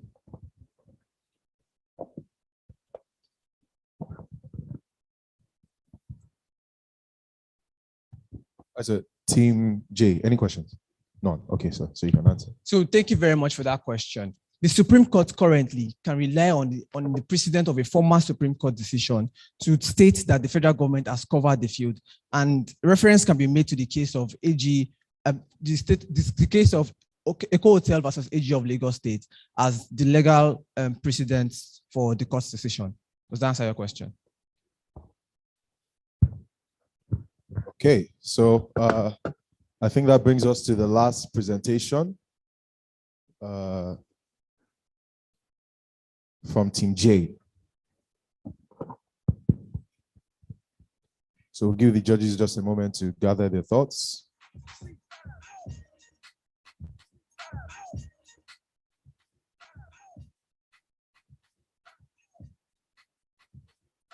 Please, once again, just some house rules. We ask that we reduce the moving around when people are speaking, and that we also snap our fingers when they're speaking so that we don't distract them.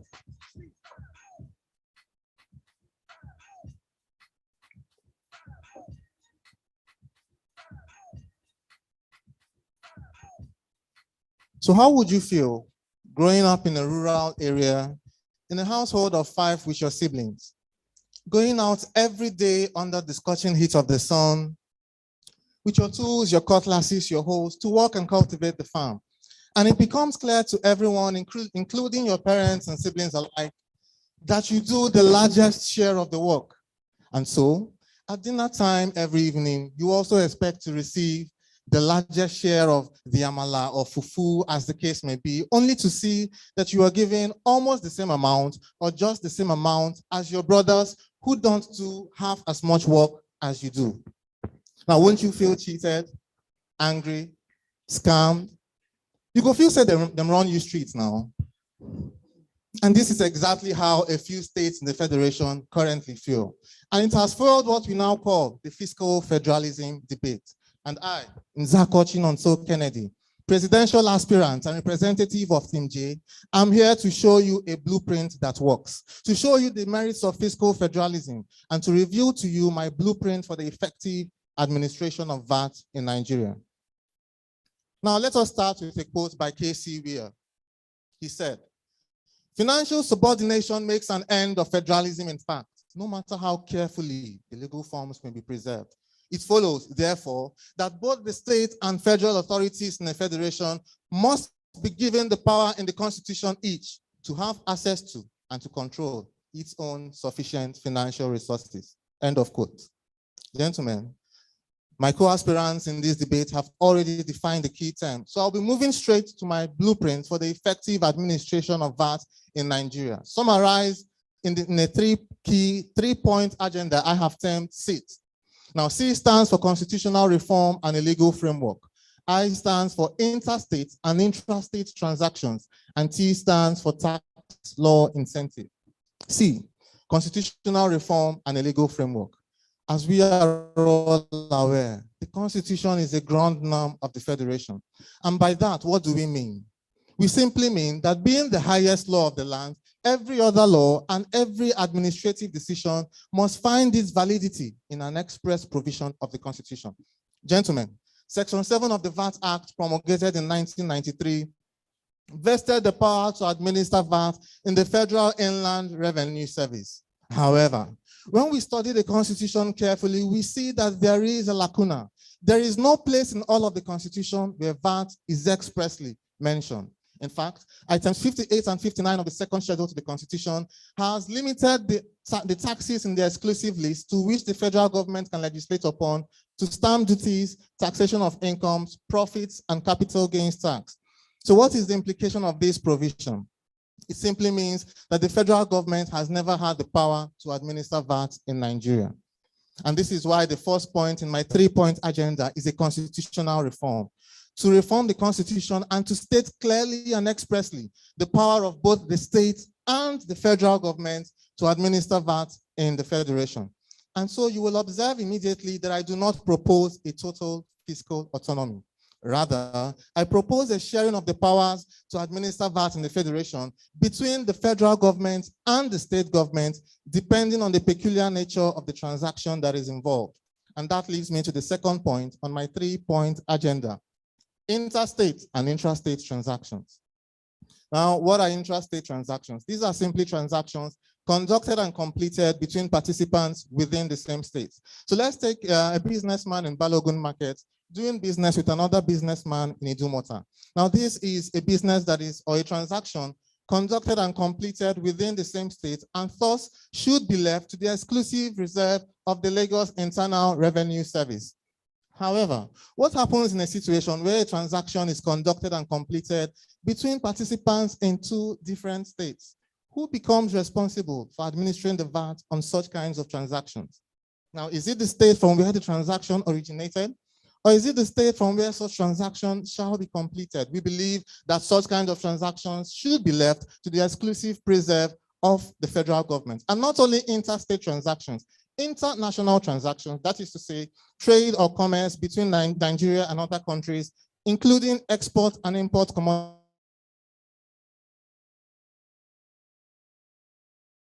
It will interest us to know that this is already encapsulated in item 62 of the second schedule of the Constitution, which has aptly provided for trade and commerce, and in particular trade and commerce between Nigeria and trade and commerce between the states.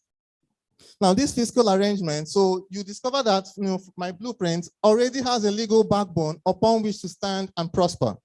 Also, this fiscal arrangement will reduce the perceived incidence of interstate conflict and friction, improve the financial autonomy of the states, as well as encourage the kind of healthy competition required for economic growth and development. Lastly, tax incentives. Now, many people will come out and say that these states are not properly equipped. They do not have the adequate capacity to administer VAT in the federation. And many of us here would agree with them. And funny enough, I too would agree with them. But I would also tell you that a man that always has a plan B to fall back on will never be motivated to find solutions. And this is why my blueprint is particularly important, because these states are being over-pampered by the federal government. Every month, they know that they can go to Abuja and receive federal allocations. And that is why a commissioner for finance and economic development can come out publicly to say that Lagos and Rivers should be their brothers' keepers. I mean, even my mom used to tell I and my brothers, "Pikin wey no gree work, no suppose chop." Gentlemen, my policy recommendations. But before that, it is even important for me to state that most of these states proscribe certain activities from taking place in their states, and yet they enjoy the revenue that comes from the taxation of these activities in other states. Let me give an example. In November 2020, the Vanguard News reported that the Hisba board destroyed over 2 million bottles of beer, worth over 200 million confiscated in Kano. In February 2020, it was reported that Katsina State destroyed over 3,000 alcoholic drinks. In that same month, Bauchi State destroyed over 260 crates of alcoholic bottles. Now, these are all revenue-generating activities. So if you are going to proscribe certain activities from taking place in your states, then why are you open to receiving the revenue that derives from the taxation of such activities in other states? I believe that it is high time, and I categorically state it is high time in Nigeria we stop robbing Peter to pay Paul. My policy recommendations. Gentlemen, I do agree that if this blueprint is carried out immediately, that it is going to have a harsh effect on the economies of some of these states who have a low or who produce little to nothing in terms of internally generated revenue. And that is why we have proposed a 3-year short-term policy plan. What is the purpose of this plan? In the interim, for a period of 3 years, let the status quo be maintained. The federal government is going to continue to collect VAT on all kinds of transactions and redistribute them to the states pending when these states are going to begin to move towards self-sufficiency. So at the end of these 3 years, it is believed that these states will begin to think innovatively, will become proactive, and will begin to move towards independence and self-sufficiency. Also, we propose that a different time assessment period should be created by the different state boards of internal revenue, whereby small, medium enterprises, companies, and different players in the informal sector will remit intra-state VAT to the state boards of internal revenue to aid ease of convenience and remitting of VAT. And lastly, the holding of training workshop and classes throughout the 36 states of the Federation to increase the personnel base of tax officers in these states, as well as improve their skill sets. Gentlemen, I conclude. On the 9th of August 2021, a 45-page judgment was delivered in the Federal High Court in Rivers State, Port Harcourt Judicial Division, presided by Honorable Justice Stephen Pan, which had the effect of vesting the power to administer VAT away from the Federal Inland Revenue Service and vesting same upon the state government. On the springboard of that decision, I have stood here today to present to you a blueprint that works. A blueprint that would entrench fiscal federalism in Nigeria, a blueprint that would compel states to become innovative, proactive, to begin to think on their feet, and to begin to think up creative ways to make their states viable. Now, many of us would say that this blueprint is not perfect, and indeed it was never intended to be. But just as Senator Ben Murray Bruce would always say, I am just a simple Nigerian trying to make common sense.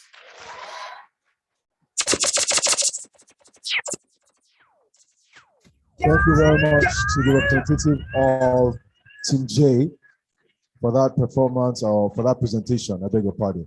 So any questions from representative of Team C? Okay, Team H, you have a question. Team I, do you have a question as well? Okay, so let's take Team H's question.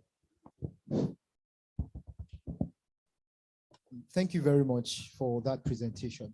I would like to note that self-sufficiency is not effectiveness in itself, and proceed to state the fact that the study group of 1991 highlighted that one of the reasons why we could not sustain states collecting sales tax was because of poor management. And despite how much the rope you give them is very long, they still cannot get to the rooftop. So how do you think that your proposal, highlights the fact that, or address the fact that this particular model has already been implemented in the past and there has been no success? How do you highlight that part? Looking at the fact that we currently generate more using the current status quo, way above what we used to generate in the past when this model was formally implemented. Thank you. Well, the practical and pragmatic response to that question is let the past remain in the past. Now we are dealing with a new government. We are dealing with different challenges. We are dealing with a new economic reality. And it is necessary at this point that we entrench fiscal federalism. Okay, so Team I, the question. Very great presentation. So why you claim that your presentation or your model is not perfect? To be impossible for us to overlook some of the very obvious flaws in it. And one of this is the fact that there's inefficiency on the side of the state government to be able to administer VAT in Nigeria. So you mentioned as part of your structure that you intend to train state governments on how well they should administer VAT in Nigeria. But don't you think it is unwise for us to do that when we already have an established structure that is working according to the FIRS that is already in place? As a matter of fact, there are structures put in place to digitalize the process of collection of all taxes in Nigeria. Don't you think that it would be a waste of money and funds and time on the part of the federal government to spend a number of years again training state governments that have obviously failed in collecting capital gain tax and the rest of the tax that are originally allocated to them? Another issue is also the issue of, that's one. Another issue is also. Repeat your question, compress it. All right, compress it into something. So what I'm saying in essence is that I personally think it would be unwise after having a structure in place, put in place by the FIRS to collect VAT in Nigeria, to spend a lot of money and time and resources, training states again, all over again, to be able to collect VAT in Nigeria when we already have a structure put in place. I think it's unwise to do that. Secondly, also, there's the issue of irregularities in the VAT bills and laws proposed by states. For instance, the Rivers State VAT law has refused to exempt small businesses from its VAT, unlike what operates under the VAT Act in Nigeria. How does your model seek to cater for these irregularities?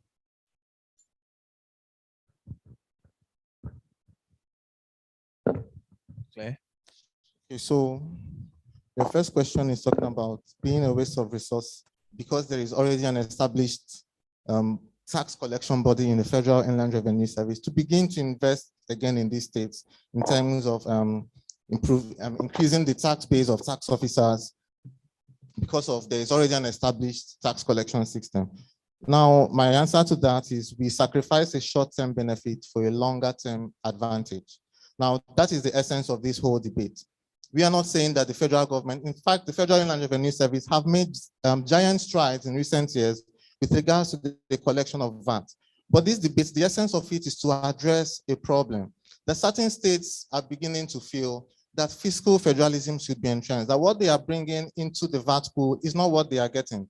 And so we must limit or confine, our answers to the essence of the debate. So in response to finding a solution to that problem, I have proposed that we must begin to take practicable steps to entrench fiscal federalism. Yes, the Federal Inland Revenue Service has already been established, but we must also begin to encourage these states to begin to think towards self-sufficiency.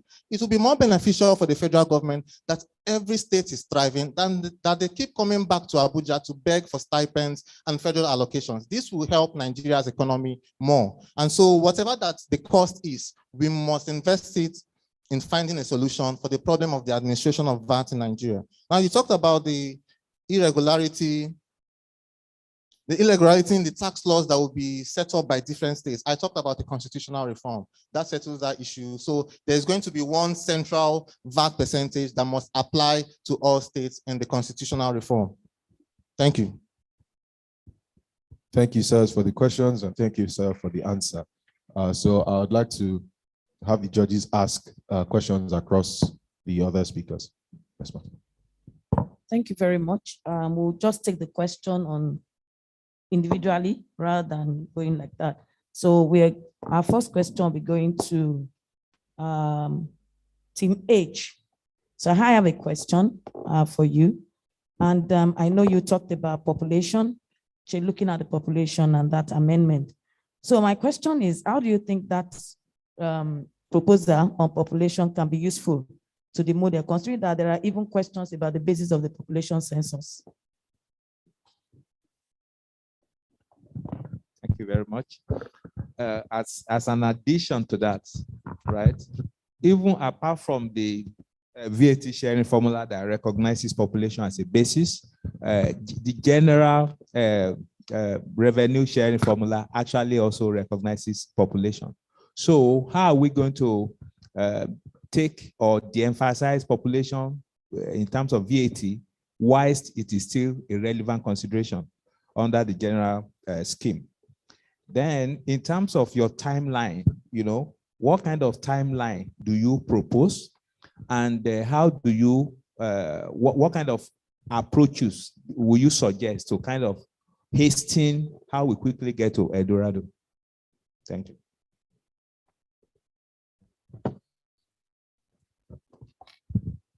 Thank you very much, my wonderful panelists.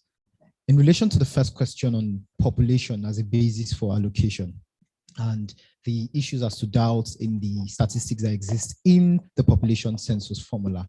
Now, this is one of the considerations that has been, put in place by my proposal, because the census itself is being doubted by the South, it's been doubted by the East, it's been doubted by the West. So we cannot just judge that based on the mouths that have to be fed by particular states, that revenue should be allocated to them based on that particular instance. So the issue of population is far too doubted, it's far too uncertain to be used as a form of, allocation. And that is why we propose in our presentation that there should be a reduction from 5% or even to 5% or even a total elimination. And linked to that particular question on de-emphasizing population, one of the things I think that my presentation also gives to you is the fact that everything has a coordination, in terms of what we have to achieve. And this is based on the fact that we have also proposed constitutional amendments.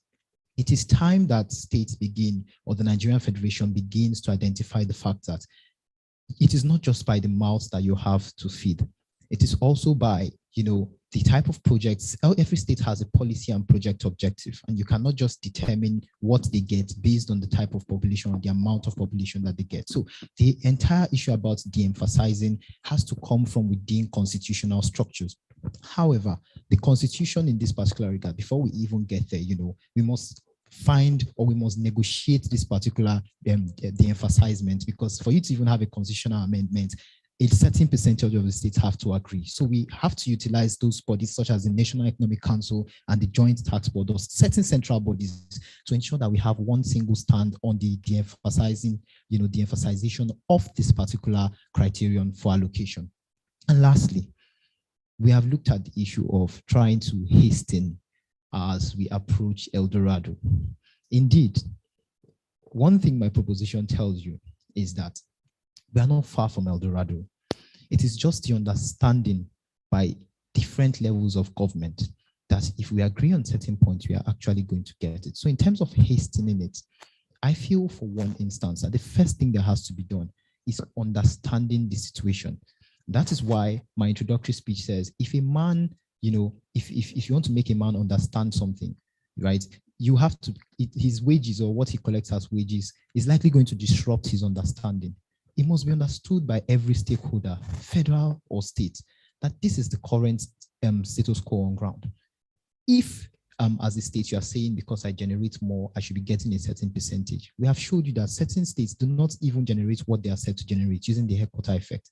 We've also showed you that certain states are weak, but you need to also provide for them. So it is the understanding, first of all, amongst this level of government that's going to reduce some of the current battles that we have on ground. If they understand that there are three principles, there are three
for just the interest of our 6 states.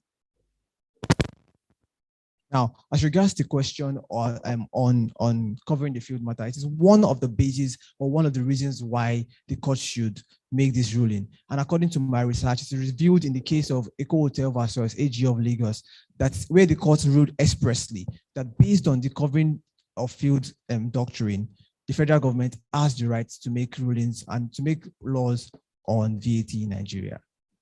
This is the basis for my claim or my assertion. Thank you. That's a brilliant response. But then I just want to ask, does the principle of covering the field apply to a situation where one of the arms of government does not have the legislative competence over the issue in question? Yes, that is the position in the case of Eco Hotel versus AG of Lagos State. The federal government, according to the Constitution, does not have express power to make the laws, or to make a law called the VAT Act, because the VAT is not included in item 58 and 59 of the Constitution of the Federal Republic of Nigeria. However, the court, in its wisdom, held that the federal government has the right and the power to make this law, and the law should stand. Okay, thank you very much. Okay, so we're going to ask Team J, but I think my own question actually will apply to everybody. And it is to ask each and every one of you, what do you think is the most significant point that your competitor has made? That assuming you are supposed to blend together all the 4 presentations we've had today to produce a document that we can submit to the JTB, NEC, or any of the other regulatory bodies, or policy bodies for government to consider, what will be the points that really stand out for you. And hopefully, maybe at the end of the day, this exercise can produce a document or an article or a working paper, just like the study group of 1993, 1992 did, So assuming you are going to be involved in that exercise, what would team C, what will you pick out from all the other teams that you add to yours, and what will you take away from yours possibly as well? Yeah. Thank you. Maybe that's something for you to just think about. I want to. Okay, go ahead. Go ahead. Okay, thank you. Thank you very much for the question. And like you said, it's something I have to go home and think about because, seriously, because before coming up here to stand today, I haven't had any prior knowledge of stuff relating to tax. Really, this is actually the first time my school was invited, and we have been able to. You've done very well. Very well. So we have developed an interest in tax law and stuff relating to tax, and we have formed a tax debate club in my school, and we are going to make sure that in the subsequent editions of this tournament, we are going to do very well. Thank you very much, sir.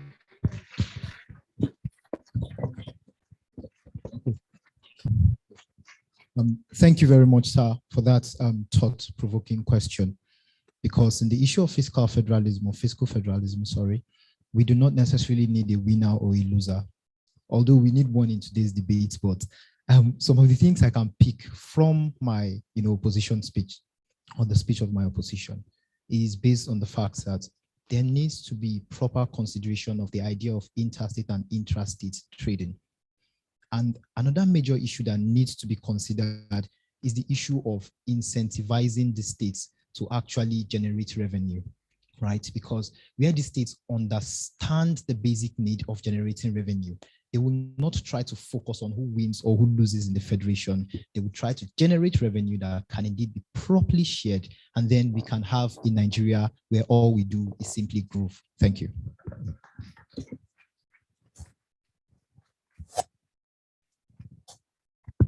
Thank you very much for that question, sir. So, although we seem to be on different side of the bench, I feel like one of his most brilliant arguments is the fact that he mentioned that the states should, or the federal government should endeavor to train state governments on how efficiently to administer taxes.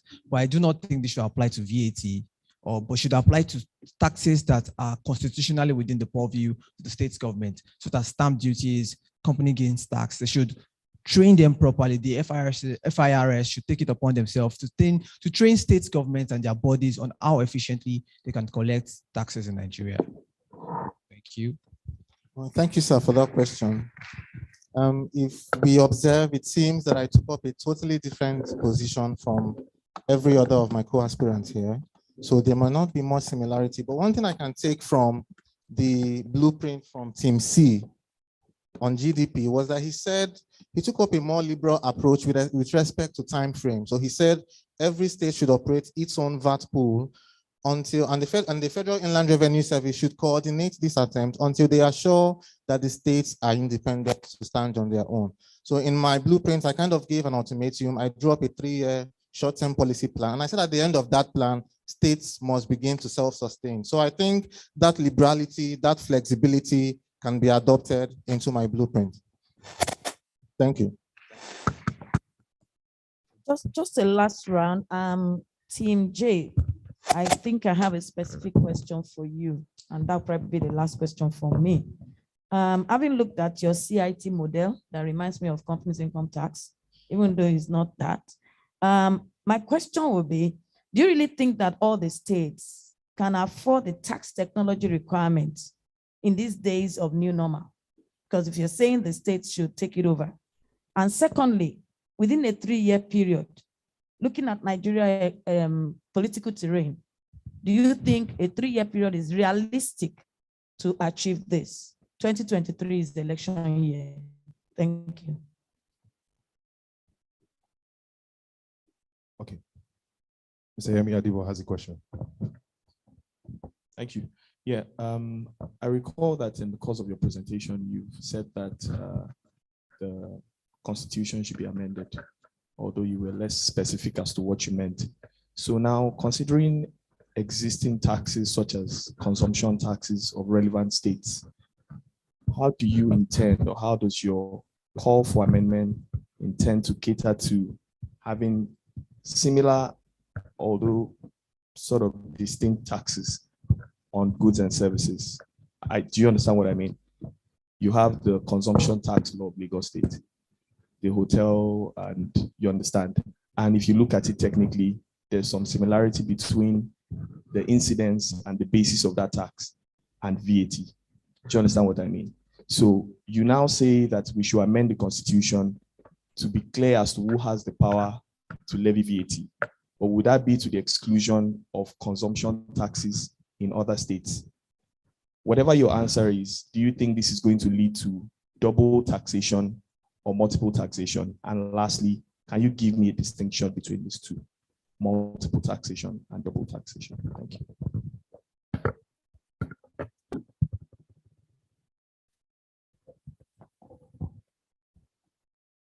Okay, okay, let me get the first one. The first question, if I'm correct,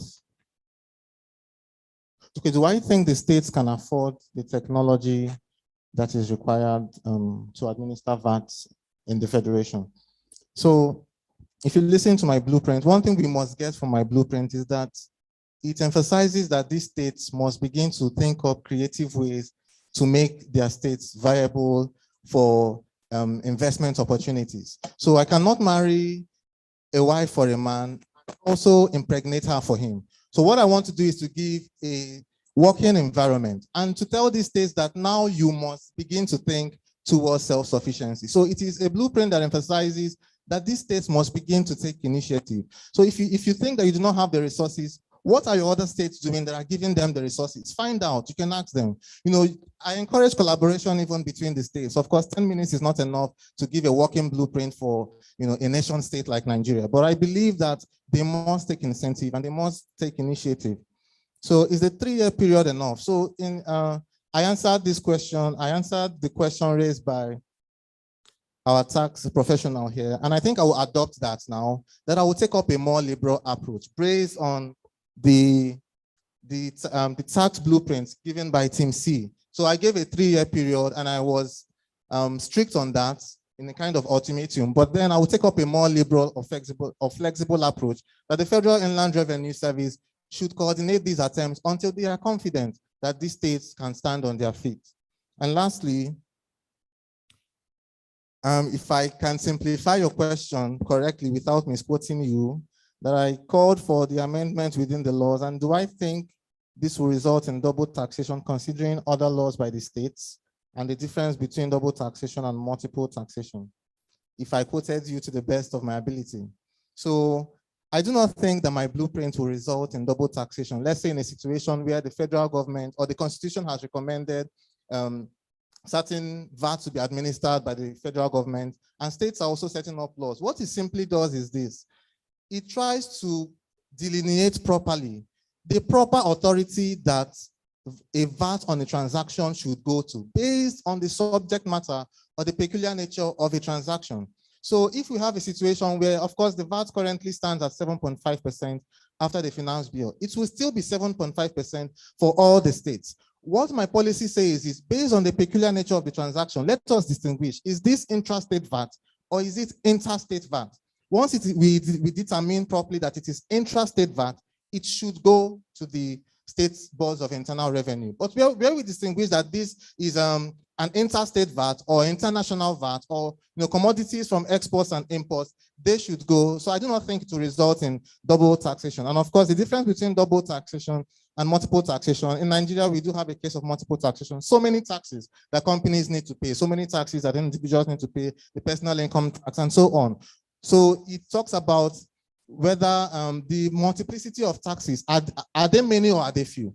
But double taxation says, is an individual paying twice for a service that he is receiving, a single service that he's receiving? So double taxation talks about the jeopardy that a citizen or a company or a small business enterprise is facing because of the tax system in the country, while multiple taxation talks about the variety of taxes which an individual has to pay.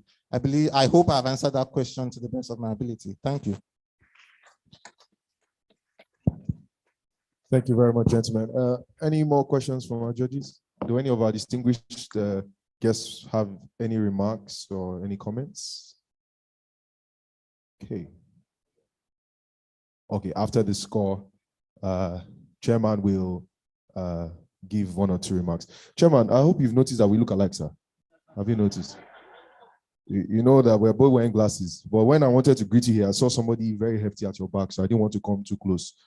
So after the event, if I'm allowed to accompany you to Abuja, I'll follow you, sir. Okay, so please, a round of applause once again for these four gentlemen. Please, let's make it louder for them. Let's put it together for them. Thank you very much.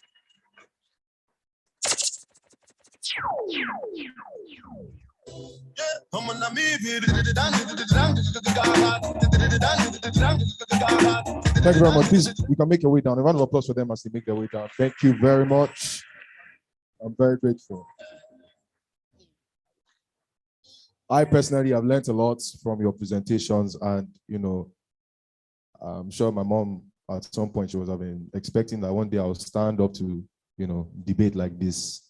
But it's just unfortunate that when I was in secondary school, I was always winning best in Yoruba and a couple of drama presentations and so on. But I'm sure she'll be proud and manage this one. So a round of applause once again for Team C, for Team H, for Team J, and also Team I. Thank you very much for those insightful debates, and I'm sure that a lot of us have, picked one or two things to take home. And one of the things that the judges mentioned was the fact that, we must have that harmony. Even though it's a competition, we must have that harmony and merge things together. That's the way we'll go forward, right? All of you had various plans, various approaches, various ideologies, but if we put that together, I'm sure it would make a whole lot of sense. So thank you very much once again. So at this point, I think we'll just have a little break so that our judges can collate the results, because I'm sure that's what many of us are here for. Want to know who's going to be the winner of National Tax Debate 6.0. But I would like to request that these people, make their way to the stage very quickly. Can I have the immediate past president of the tax club, Bode? Thank you very much, sir. Can I have a representative of each team? You can come up, sir. Representative of each team, please. Team A, B, C, each team, just a representative. Just anyone. Anybody. Just please go up.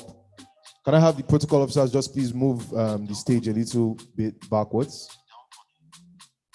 so that they can take pictures. Hope I'll not be arrested for misleading these ladies and gentlemen who are going offshore. Please, can I have protocol officers move the lecterns backwards, please?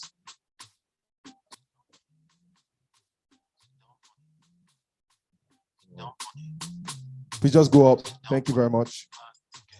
Protocol officers, please, can you help me with the lecterns very quickly?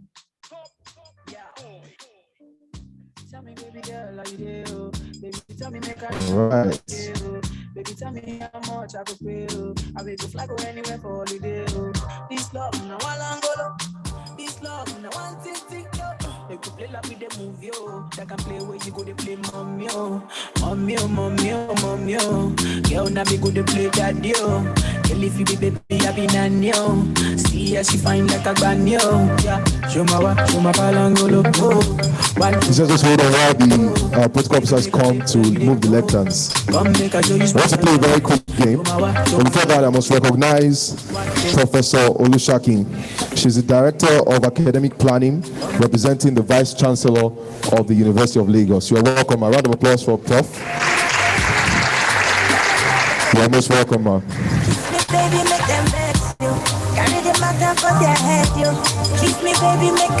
Please, can I have the protocol officers move the lecterns? Thank you very much.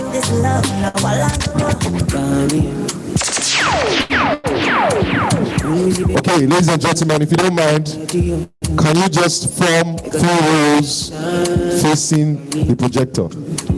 You have to walk all the way towards where the DJ is. Okay.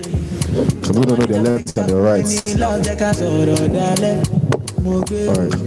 If we do, I make we sorry now. Cause of my money, I go keep it I am a child. 3 rows, so just here. Okay. Can I have just, okay, yes. Please space out a bit. Next set of people in front. Here. Sorry, please. Okay. Baby, for you, I'm out of time. Step back a bit. Thank you very much. Okay, so Chairman, you might be wondering what's going on. Right? It's just a very simple game that might be very entertaining. And I would like to put you on the spot, sir. You and our latest SEN in the Federal Republic of Nigeria, that the winner, you will give them a very handsome prize. Would that be possible? So now you guys will take it serious. You know that if my dad is giving you a gift, it's serious. Okay? So we played this game yesterday and then we'll just do it again. So it's simple. It's red lights, green lights. Very simple game.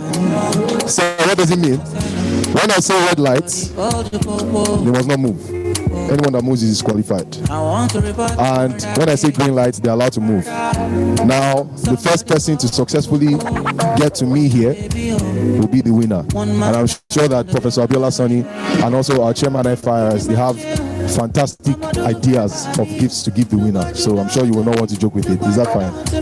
DJ, do you have that on my soundtrack? Fantastic. So if you have your friends, you can record this, you can post it and let them know that Squid Game has come to Nigeria. Okay? Are you ready? Understand that attention? Okay. Fantastic. Green light.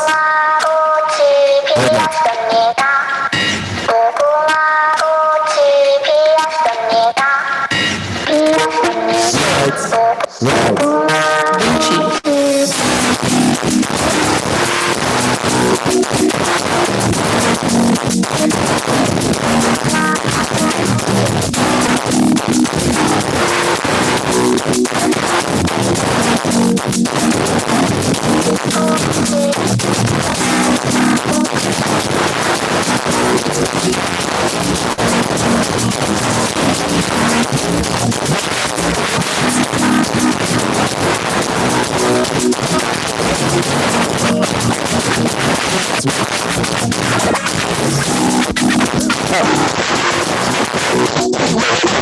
Anybody moving that I'm not noticing? Are people moving? Who? She move.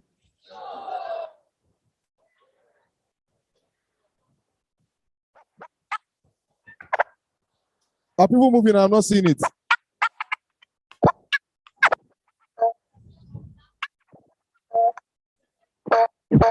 Now, the most interesting thing is that when you get here, that's the finish line. So you start what you finish. So you turn back. I'm very wicked. I'm punishing these people. I'm sure after now, I'll need security guards to get me out of University of Lagos. Green light. Green light. Green light. Green light. Red light.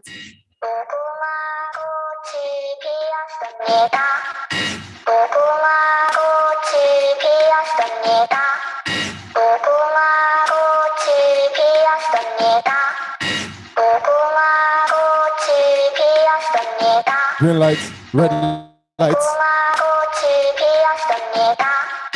Green light, red light. Vinci. Are some people moving? Some people are moving. Who?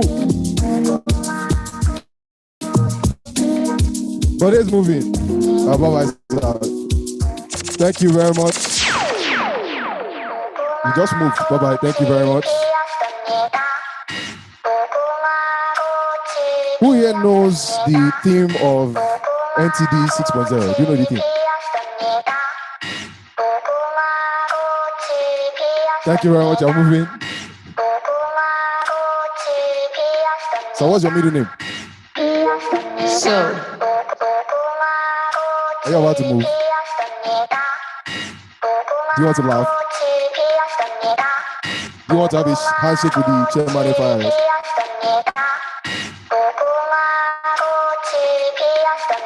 Green light, red light. Thank you very much.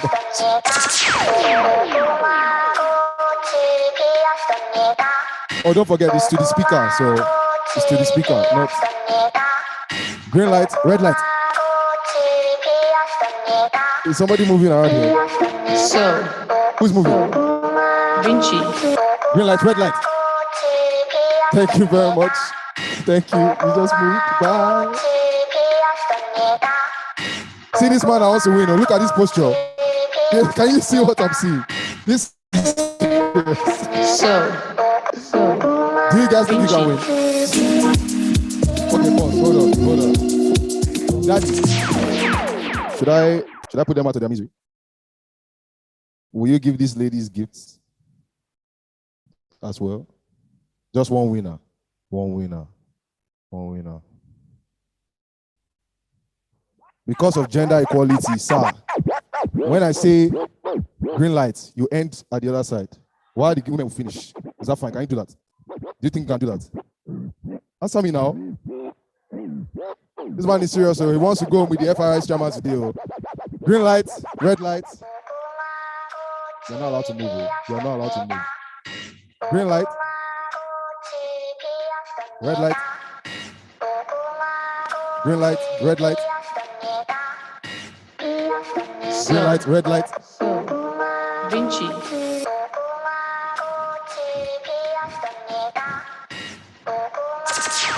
Daddy, I'm reducing to 2. Still one person.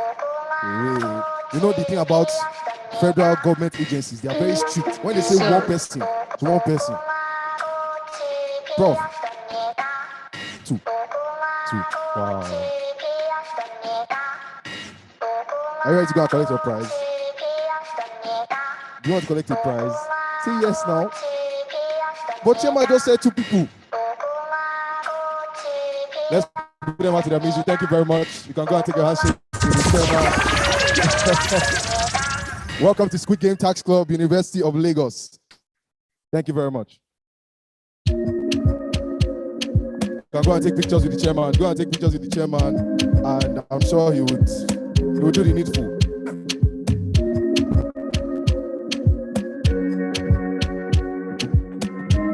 Hold on, let's go. Wait, hold on. Daddy, I'm hoping that it's not my own gift you are giving them. Oh. Just to make sure. I should come to. Please move out of the way now. Even if you're the one that wants to snap my picture, allow me to take a picture with the chairman. So that they will not say I was lying. You know, when the chairman is bending like that, you know something good is coming. right? Everybody say cheese.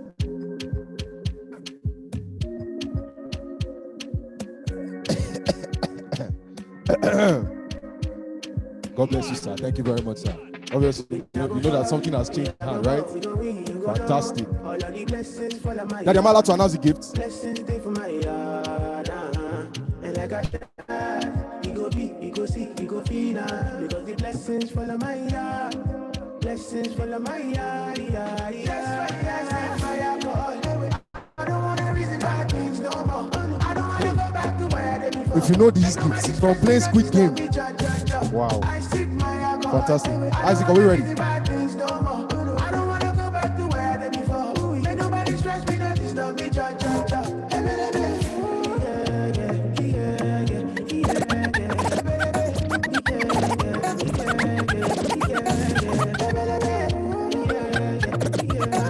Thank you very much. Thank you very much. Okay, so earlier when we started the event, I mentioned that this event started yesterday with the preliminary rounds. We had round 1, round 2 before we had our 4 finalists today. And earlier we called out the best speakers from day 1. In our round 1, the best speaker was speaker from Team J. So can we have the speaker from Team J so you can just get a picture? You were not here when we announced. Also, the speaker from Team H. Team H, are you here? The speaker from Team H was the best speaker in the second round. So you can just get a picture together. Well done, congratulations. It's very evident, that women are doing much more than men can do now. And I'm guessing that the next FIRS chairman will be a woman.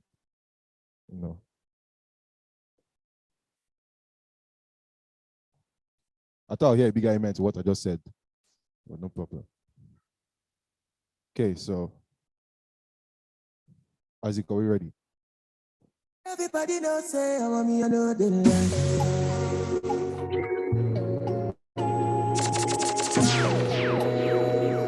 Everybody know, don't say I want me, I know the line. Come put it go. Girl, I don't really care about your body type. What really matter now your vibe. I be the one for you, one for you. Come put it go.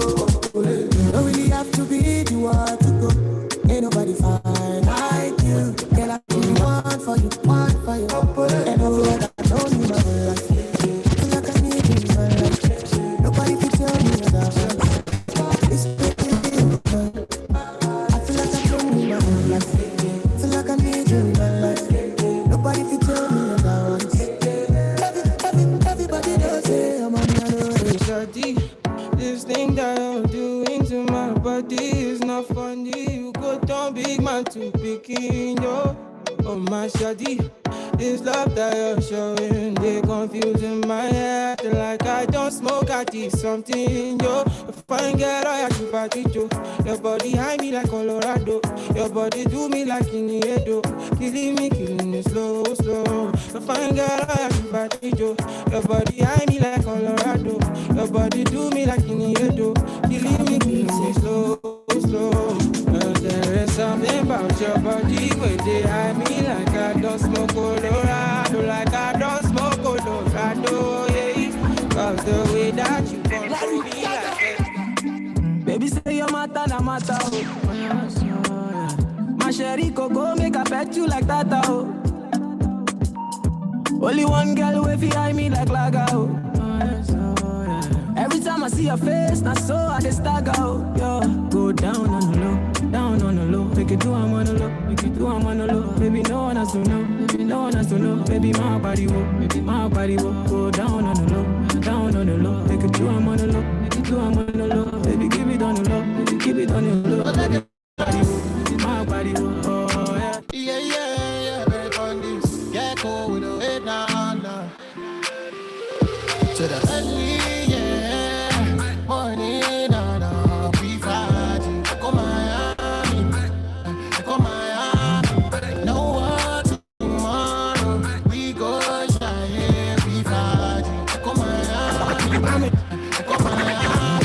I'm in a big mood.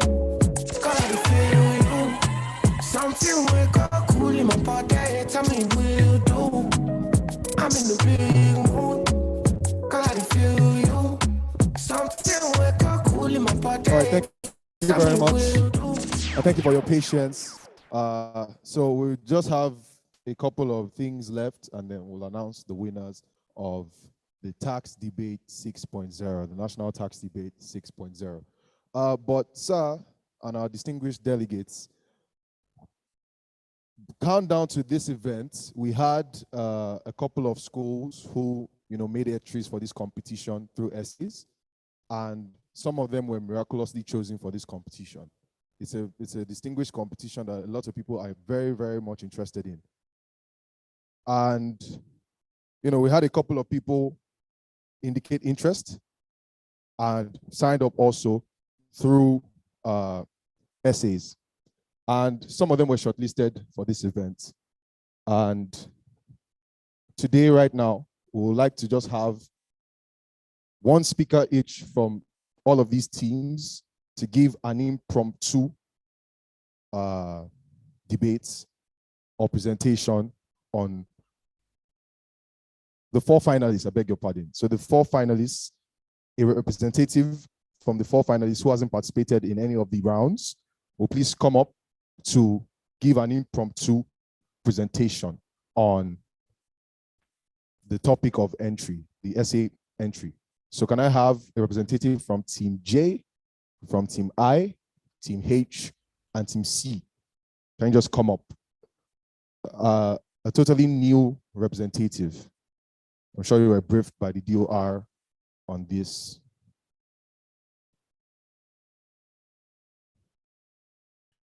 Okay. Can I have team, what team are you, sir? Okay, Team H, can I have from Team C, Team I, and Team J?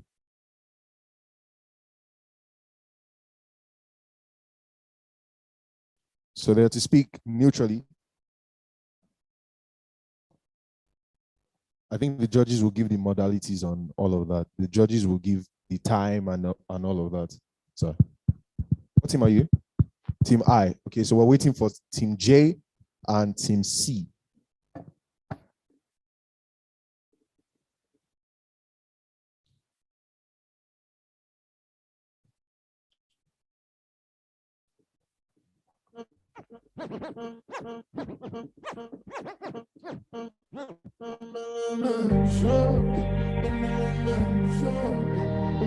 Are the representatives of Team C here and Team J? Can we have you on stage now?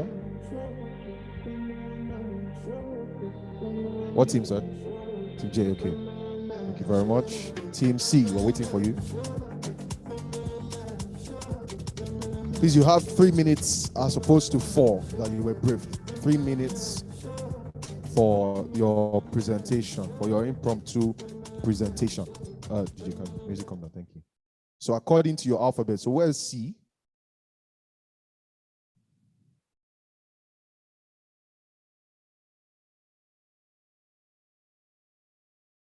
Okay, so Team C. H, right? So you will go alphabetically. Over here, sir. Thank you. So if the judges are ready, when you start speaking, your time starts. You have 3 minutes as opposed to 4 minutes. So 3 minutes for your entire presentation. And I don't know if the judges will have some questions or so on. So when no questions at all. Okay, so just your presentation, and then you can get a winner for that.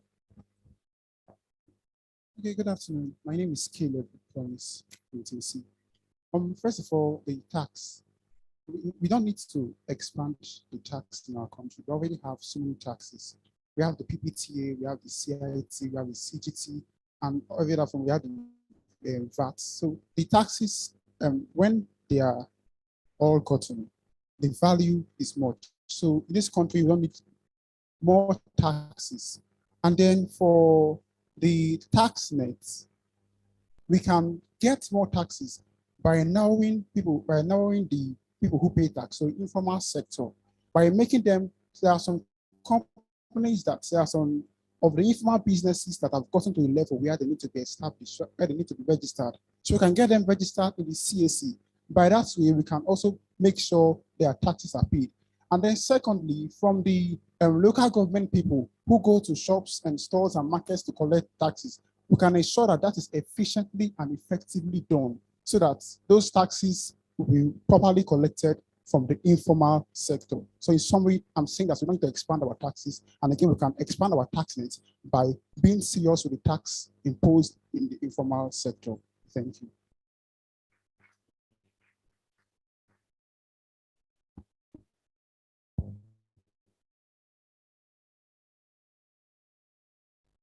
Panelists, ladies and gentlemen, I believe every member of this audience would agree with me that taxation is crucial for any national development agenda we seek to pursue. But at a current tax to GDP ratio of only about 6.3%, it is clear that Nigeria is not running fast enough.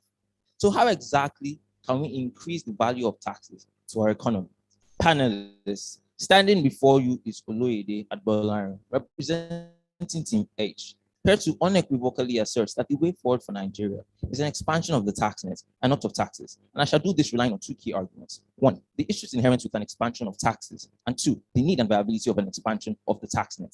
Starting with the first key argument, I must first state that the issues under this head are numerous and nuanced. In the first instance, companies are already made to pay such high taxes, primarily because of multiple taxation. A particular report from PwC and World Bank in 2020 indicates that Nigeria ranks 159 of 190 countries on the ease of paying taxes because of how many taxes they were to comply with. Secondly, an expansion of taxes will make it difficult for companies and individuals to actually contribute to the overall economic output.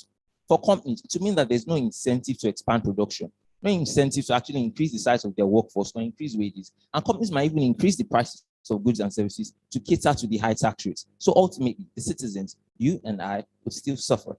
Thirdly, an expansion of taxes would also have an impact on the investment climate.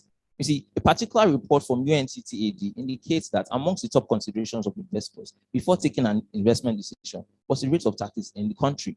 Now, especially given that Nigeria's FDI reached its lowest point this year in about 10 years, I must ask the question again, why should we expand taxes? And this leads me to my second key argument on the need and viability of an expansion of the tax net. Earlier, I said that Nigeria's tax to GDP ratio is about 6.3%. And the primary reason for this is because less than 20% of the actual tax-paying population actually pays their taxes. But I can assure you, in an instance whereby we can double the current tax net, the over-reliance and overburden on the oil revenue we generate, as has been highlighted by the FRS chairman in his presentation today, will no longer be needed. Also, it may even try to be argued by the opposition that we should adopt the models of such countries in the Western world, like the UK and US, that have high taxes and seem to be doing well. But I must caution that we have to take into consideration the context. See, Russia, for instance, had a tax system characterized by multiple taxation at some point in its history, but then it realized that there was a flaw in this system and reduced the amount of taxes into one unified social tax, and then later actually expanded its tax rates. So an instance whereby we opt to increase the taxes before increasing the tax rate, before increasing the tax net, is a classic case of putting the cart before the horse. Finally, I must commend the intendment of the National Tax Policy and Finance Act 2019 for actually looking for ways to expand the tax net by digitizing the tax administration system and looking for ways to tax the informal sector. So panelists, I end like this. There are two things in life for sure, death and taxes, but we should not tax our nation to death. Thank you.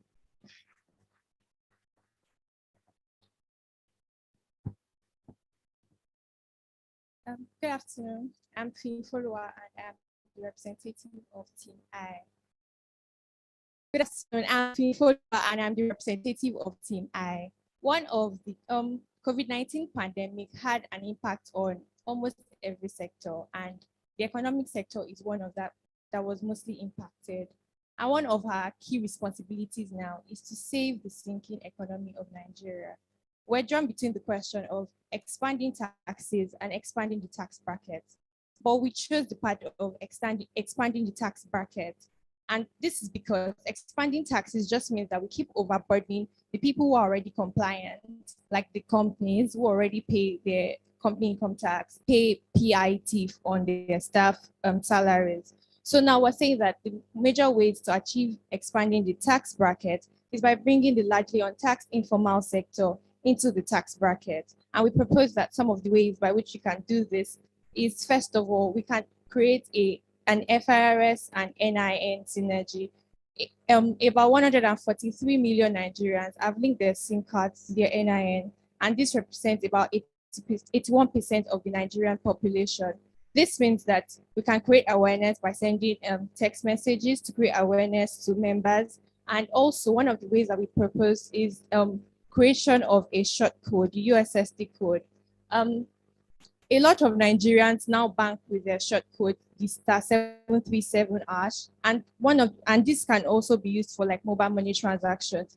This can be incorporated into taxation, where people can pay their taxes by simply dialing a *111#. And that way it is easy, even if they do not have access to internet connectivity, they can still pay their taxes. And we also propose a mobile application that supports proper documentation. People can apply for their tax clearance certificate and make payments on this application. This way there's proper record keeping, so people can just go back to their apps and they can do this from the ease of their homes. And we also propose that one of the ways to encourage people is to create incentives. Incentives is one of the ways to drive compliance. So we can make like, okay, motor parks, general parks, like the market parks. People who pay their taxes can have like tickets that they can use to access it instead of just paying on the spot. This is one of the ways to achieving that. And people who pay their taxes, aside the NHIS, can also have further discounted medical bills, and then quality get access to also educational materials for their children. So incentives is the way to drive compliance. Therefore, the way to save the Nigerian economy is not creating more taxes that continue to burden the citizens, especially the ones that are already compliant, but trying to bring the largely untaxed informal sector into the tax bracket. Thank you.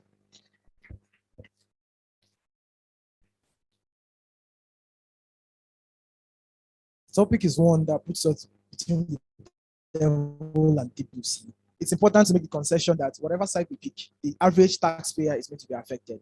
But to the extent where we're able to get better utility, that's the side we take side with. My name is Chinedum Daniels, and I represent Team J. Now, on whether we should have an increment of taxes or increment of the tax rates or brackets, it's important to note that they pick first on the analysis of the peculiarity of the Nigerian situation, right? You see a Nigerian situation that despite the number of taxes we have, tax evasion is still a problem and it's still a recurring issue. And the fact that there is a large sector as big as the informal sector, which makes up more than 50% of the taxable sector, you see that these people are still able to evade taxes because one, there are no means of monitoring their taxation, there are no means of checking or any form of checks and balances for the informal sector. So what do we propose? We propose, first of all, that the informal sector be properly taxed, that the informal sector be properly monitored through the use of various other means. Now, also, there are various other sectors which need taxation, which needs proper means of taxation. These things need to be implemented for us to have a better Nigerian society. Also, on the second level of analysis, on the fact that outside the precedents of other countries, right? So you see the situation of the Russians, of US, and the rest. Now, these countries decide to go with higher tax rates, right? And you see them progressing. But you notice that in the Nigerian situation, a higher tax rate in a country where already people do not even want to pay taxes in the first place will only lead to more tax evasion and more problems for the revenue generation of the country. So yes, it's important that first of all, that we create taxes that are actually being able to cover every other sector of the economy, and also tax properly or tax individuals who are currently evading taxation at the moment. And also under the principle of the ontology, we understand the fact that people, whether or not there are multiplicity of taxes, or whether there are so many taxes that people have to pay, there needs to be a consolidation of taxes such that every sector, every aspect, everything that needs to be taxed is properly taxed, and that the revenue is generated regardless. The country is at a state where we need these funds, we need this money, and if it means getting it from within, it is high time the country begins to look inward. Enough of the borrowing, enough of taking money from China and the rest, and enough of dependence on various forms of funds. It is high time the country looks into its internal wealth and raises these funds. It's also important to note at this point that there are a lot of companies rising up, a lot of startups. Take, for instance, the current FRC provides that companies will be below 25 million naira at its total capital gain are not taxed on that, right? So you see that there are a lot of these startups making a lot of money that we can still find ways to tax them and be able to still generate a lot of income for the country at large. The future has already gotten to us. Thank you.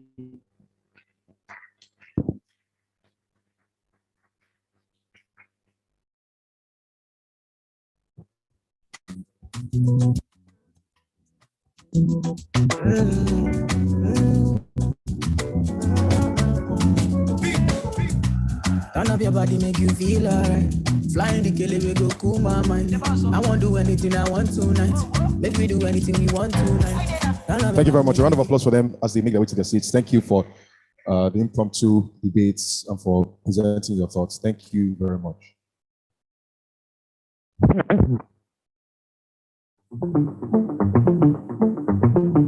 No, no, no, no.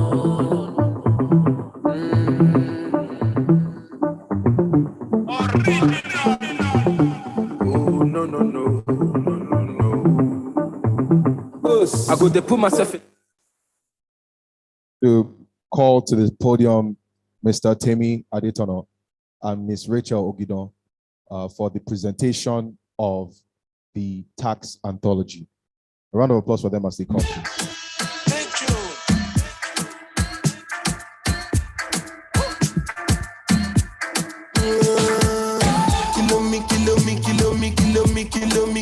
Kilometers. I don't come kilometers. I don't walk that many kilometers. I'm from the teachers. I don't take for the game, she no pitas. I decide what.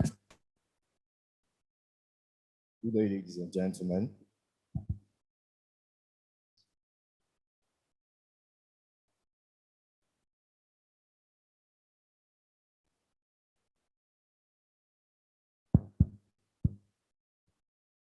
Good day, ladies and gentlemen, distinguished guests. Standing on all existing protocol, I am J.F.Ade Ajayi, the co-editor-in-chief of the Tax Anthology 2021, alongside the wonderful Rachel Ogidon. And it gives us great pleasure today to stand here alongside our colleagues of the editorial board to unveil the 6th edition of the Tax Anthology. Indeed, this journey that began long ago in 2020 and was undesirably prolonged by the unfortunate pandemic that plagued the entire world has finally come to an end. And it has come to an end on a very exciting note, the birth of the Tax Anthology 2021. For those who may not know, the Tax Anthology is a compilation of articles and essays published on a yearly basis by the Tax Club University of Lagos. Over the years, this anthology has become an avenue for critical discussions on evolving and relevant tax issues. Earlier today, the distinguished executive chairman of the FIRS, Mr. Mohammed Maman Nami, wisely noted that tax is being relegated to the background. The desire to raise tax and the tax discourse out of the background and to place it at the forefront of the national discourse is what has inspired the national tax debate that we are gathered here to attend, as well as the tax anthology that I and my wonderful colleagues are standing here to launch.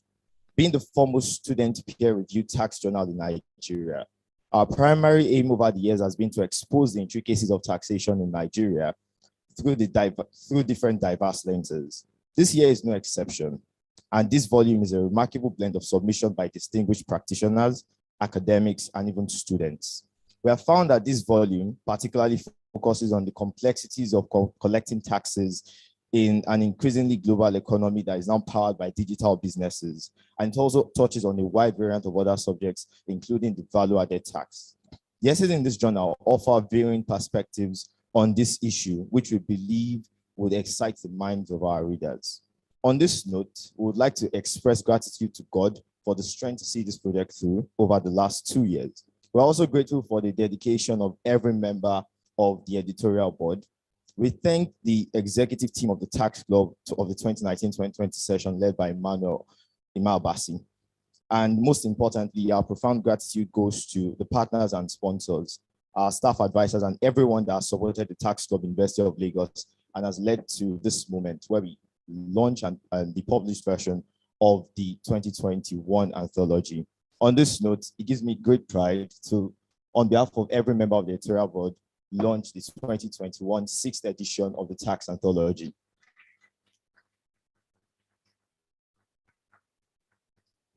Okay, thank you very much, sir. So on this note, we'd like to invite the chairman, FIRS, and other members of the FIRS management team who are here present, our patron as well, Professor Abiola Sani. We'd also like to invite Prof. Olushaki, who is representing the Vice Chancellor as well, to the stage, and also the Dean of the faculty, Professor Bole Bioku, as they come up to join us in taking pictures as we launch the 2021 Tax Anthology. A round of applause as they come, please. To present and unveil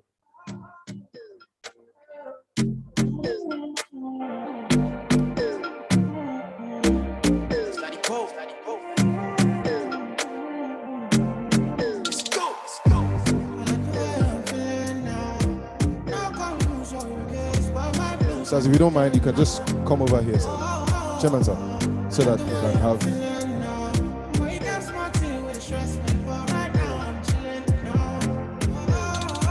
Way on my feelings and nothing can stress me. The way I run the game, I'm feeling like referee. No, like Moses parting the Red Sea, like a chauffeur, me in the back of the Bentley. So I step out, all white, can't stain. What you want? Rosé, champagne? I got that. Big bag, back pain. Taking the piss, the only time I can't aim. So we toasted a good life, living every minute to the full, cause I could die. Pull up at the spot, open doors, and it's suicide. Chillin' rent free, where the check, please? Couple hundred G's on a good night.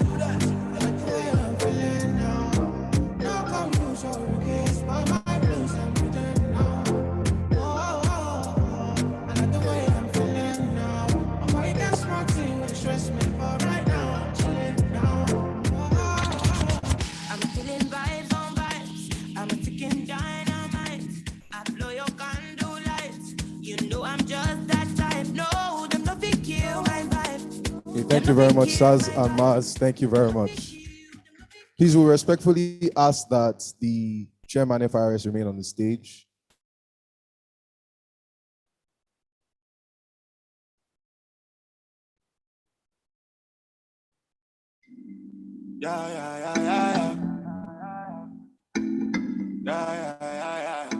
Sir, Prof. Sani, we also ask that you please remain on the stage as well.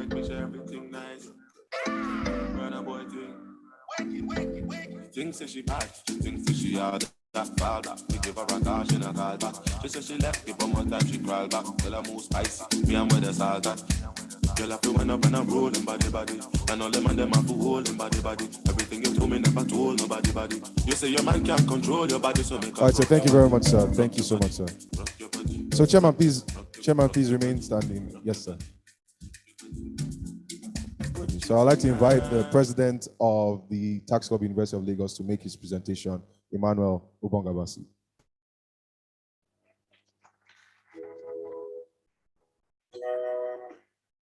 On behalf of the Tax Club University of Lagos, we would like to formally present this plaque to Mr. Mohammed Maman Nami, the chairman of the Federal Inland Revenue Service, and thank him especially for his support to the club this last year, and we hope that in future years he'll continually support the club and the service will continue to maintain the very good relationship they have with the club. So on behalf of the club, I will present this plaque to you. Thank you.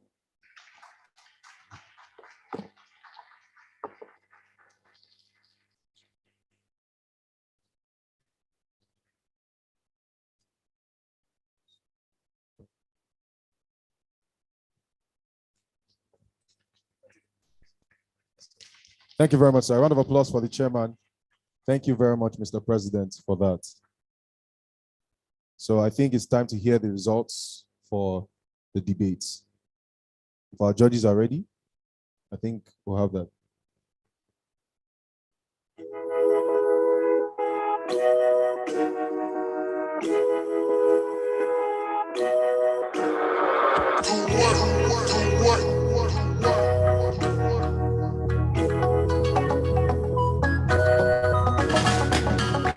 What have we do to get your love? Yeah, I don't give you all I got, but it's not enough for you. Say if I have me got the pot of you. Now what you say I don't be getting enough for you. Yeah, waiting me down, nothing I can't do. My baby. Anytime when you need to come to.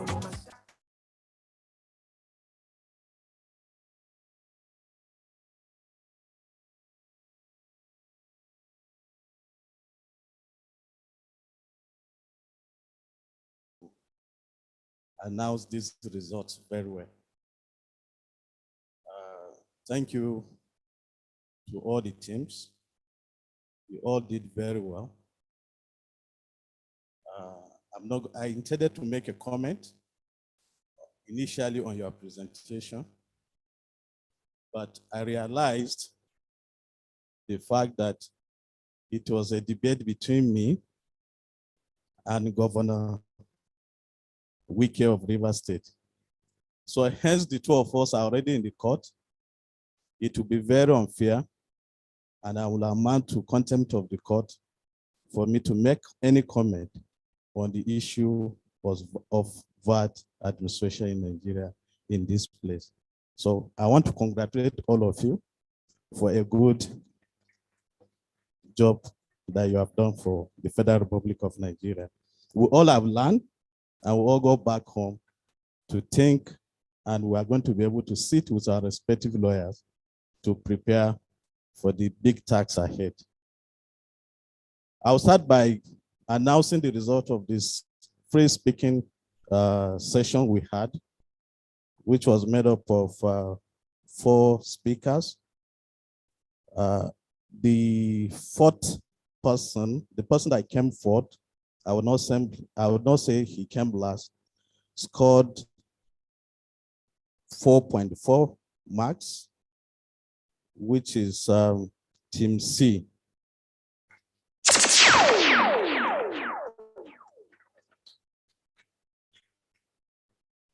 Closely followed by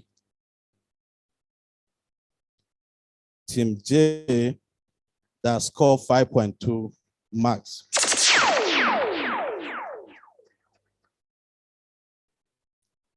So who won the free speaking debate? Team H.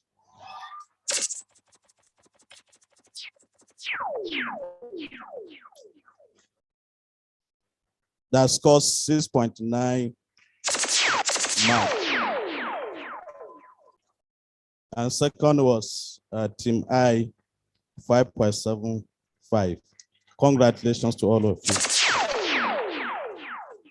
I should go ahead. I've just asked the judges if that was what they asked me to announce. And I have the big one in my pocket.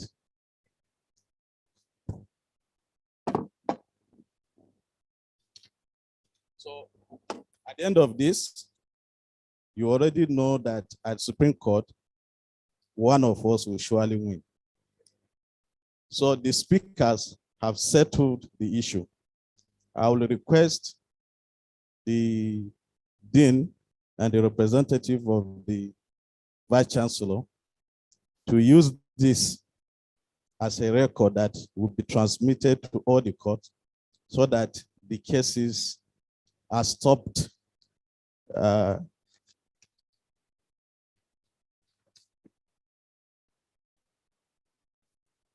quite an elaborate one. Sincerely speaking, we all learned from the speakers.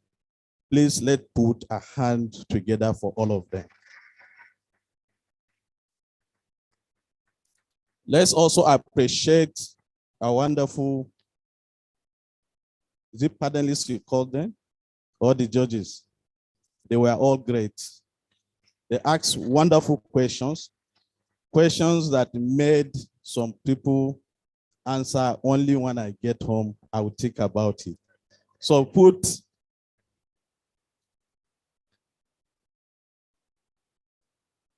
fourth scored 70.5 in terms of average.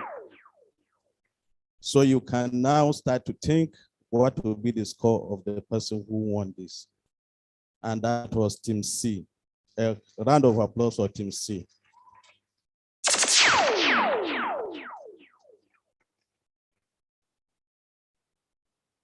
Third position went to Team I, with 71.3%.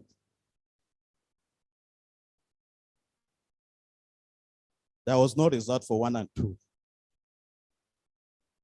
They all won. They scored the same mark. Is it possible? The winner and the next half of FRS is Team H.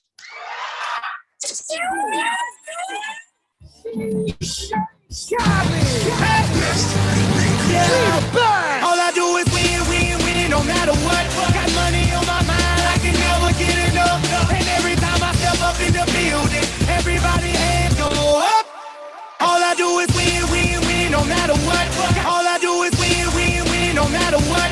All I do is win, win, win, no matter what. Got money on my mind, I can never get enough.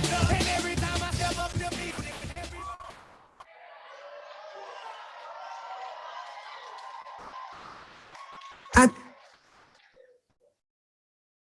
He scored 85.37%.